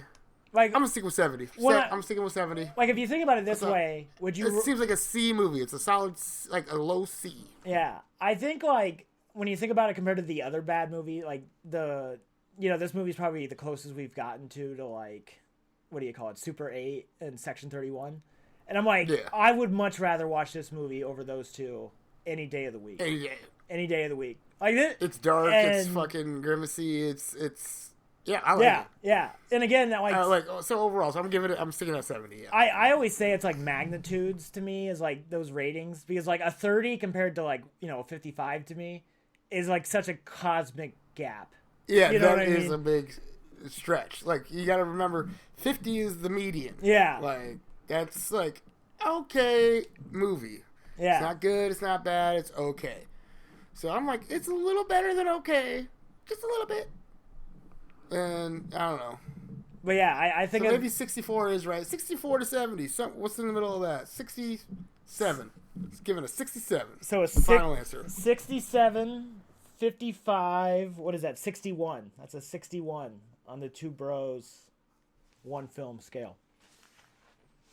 All right. I think that would put it. I don't have that exact. I need to go back and crunch the numbers at some point. I know that's close to Signs. Really? Yeah, because like I think I gave Signs something in the 60s. I think you might have given it something in the 70s. I think Signs is in the 60s. The Joker is around. I guess there. we have some problems with it. Maybe. Yeah. Yeah. We need to fucking go back and just get those numbers just so we have them. That'd be cool. I need to update, make a blog or something. Like you do spreadsheets and stuff. Just put on a little spreadsheet so we just have like a little like, oh, that's our percentage, something. For the record, it'd be cool to have a leaderboard. You know what I mean? Like have our the highest rated movie to the lowest. I'm gonna put you in charge of that because you know about that. Like stuff. our top, like our IMDb top 250. Like that's our top 250. Oh yeah, there you go. And then we'll have it. We broke it down. This is on yeah. Yeah. So there we go. We have stoned at once. We have a 2-hour episode about why that score is that score, motherfucker. What's your reason? 3 hours right now. It'll be almost 3 hours by the time we're done. Like by the time I'm done editing, it'll be just under 3 hours. I think that is again the thesis of this is like this movie. There is something to this movie because we talked about it for like 3 hours. So like yeah. That's something to be said. Yeah, there's something to be said. And again, I think it's the football coach analogy where it's like I see the potential in this movie and I want it to do better. I want whoever wrote this movie to keep on going. You know what I mean? He's like, it's a cool idea. I guess we're gonna check out. We gotta check out the second one now. Yeah, because I'm just curious and I want to see it. There's a lot of unanswered questions that we have. And we did 3 hours on it. I think it's permitted. I think we gotta just jump into this, and it'll be our first time doing the first and then the. Yeah, we're like we decided like we were intrigued enough that we're gonna do the second one. I say we do that for our next episode. All right. Yeah, I agree. Yeah, okay, because I'm like we got questions that need answered, and we gonna do it. And yeah, we're gonna follow up on all this shit. Sweet. So, Rotten Tomatoes though gave it an 81% on the tomato meter. Oh damn. 73% on the popcorn meter. I'm not sure what that difference is. Like, well, I think Rotten Tomatoes is their like official reviewers. Yeah. And popcorn meter is just people who they're us. Yeah, they're us. So, I feel it's important. Except for to include the fucking Rotten Tomatoes thing. I hate Rotten Tomatoes because it's like all it is like if the critic liked the movie. So it's like if one critic out of 5 liked it, it's 20%. It's not out of 10. It's just like. But there's like 100 of them. That's probably why they have 100. Well, it's the percentage of critics that liked the movie. That's all it is. Oh. So like you could have a movie be like 6 out of 10 and be 100% on the tomato meter. It's super fucked. It's terrible. I think it's a terrible thing to base. Because you could have a lot. That. You could have a lot of movies cheese it. You know what I mean? There's a lot of movies that are like 7 out of 10s would have like 100% of them because like all critics liked it, but like something like Tenet would got a higher. That's why I like Metacritic because like it'll have like a 10-point advantage on Metacritic, but it'll be less on the Rotten Tomatoes because less critics like gave it a 50 or whatever. You know what I mean? Like they just didn't get it. I think I follow, but. I'm have to read over the rules. It's interesting. It's fun to look into. Their ways they fucking rank it. I just like to Yeah. Again, I like Rod. I just don't like how much emphasis is put on it. I don't like how it's like the end all be all for a lot of movies. Like I think it's just people it's go a dumb to metric. that. I think Metacritic's a lot better. I think Metacritic's I honestly IMDb is what I like the most. I just like us. I just like normal people. IMDb gave it a 7 out of 10. So yeah. Again, I like that number the most. At a 307,000. Oh damn! Reviews. That's like 20. What is it? 30 times bigger than Section 31. Yeah. And it got 73% on Metacritic. Yeah. So we're on par with like I guess most of them 7 out of 10 on IMDb and so we're a little harsh on this movie, but we're a little harsher, I guess. But I think it's just that emptiness that we need. That fucking that was. I don't know if I should read some reviews. I kind of like that on the last one. I didn't. I should have fucking grabbed some beforehand. We already did our review. We don't need other people's. Yeah. Except for when it's trashed on, and we gotta like let people know like how trash it was. Like get other people's. Warcraft opinions. is gonna be like half reviews. Why?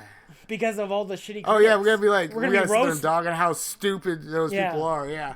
No, we should literally spend like an hour. I'm serious. Like we just like print I'm gonna go. Yeah, I'm totally in with you. I think that'd be awesome. I just watched it again the other day. Like day before yesterday, I watched it again. I might watch it tonight. I don't give a fuck because I've watched it so many times I can put it on the background and game and do whatever else. So, but like that fucker's playing because I love it. It feels good.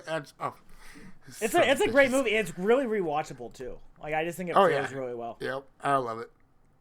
So, the movie won at 12 winning, or won 12 out of 24 nominations. Of what? Including Best Visual Effects, Best Motion Picture, Best New Director, and Best Original Screenplay. Last little fun fact, I guess. So, all right. Well, movie's done. Yeah. And so, the next episode, we are going to do The Platform 2. So, go out and watch it. Get ready for that. Because we're going to see what...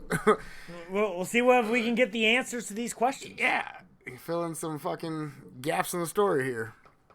So I'm kind of excited to do that. Like a follow-up. We've never done a follow-up, so it's going to be fun. Yeah, I guess that's about it. Anything else you got? No. Until next time. Well, until next time, thank you for joining us on this episode of Two Bros, One Film with your hosts, Brothers William and Xander. Please check out our social medias for any updates or anything we might have posted. TikTok and... Yeah, we're on TikTok and YouTube. So come check us out there. Please share the show with anybody you can. If any you movie are lovers. on Apple, please leave a review on Apple. That is a huge... We appreciate the Spotify ones. So thank you for that. Spotify's great. I check it from time to time. 10. We're at 10 5-star reviews, which is wild. Whoop, whoop. Thank you so much thank for you that, guys. Thank you so much. Yeah. And so that's about it for the show. Me and... Yeah, I don't know. You guys have a great night. Thank you. Yeah, have a good one. Or I guess day. I don't know what time. Yeah. Whatever time of day it is for you. Good afternoon, good evening, and good night. What year? Peace. What year? What apocalypse are you in? You know, there's all like we don't know when people are listening to this. Oh yeah. It could be like 40 years into the future. We could be talking to the future. We could be dead. We could be dead. You are listening to dead men. And like now That we're is like crazy thought. we're temporally fucking with you now by talking about us being dead in the talking to future. you. Yes, yeah, we're talking to the you one in the listening future. right now. Yeah, Yep. yeah, motherfucker. All right. I can't wait for the kid 2100 to get me all fucked I up. can't wait either. This is so crazy. You're like, whoa.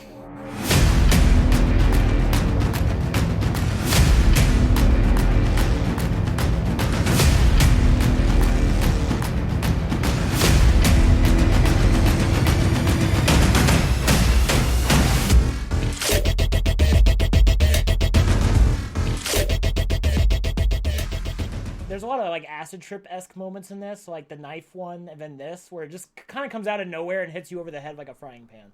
I like how you put that, actually. I hate you. Criminals.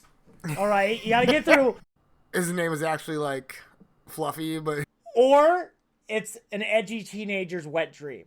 I want that to be on the back of the box of this movie. This movie is sex without the emotion.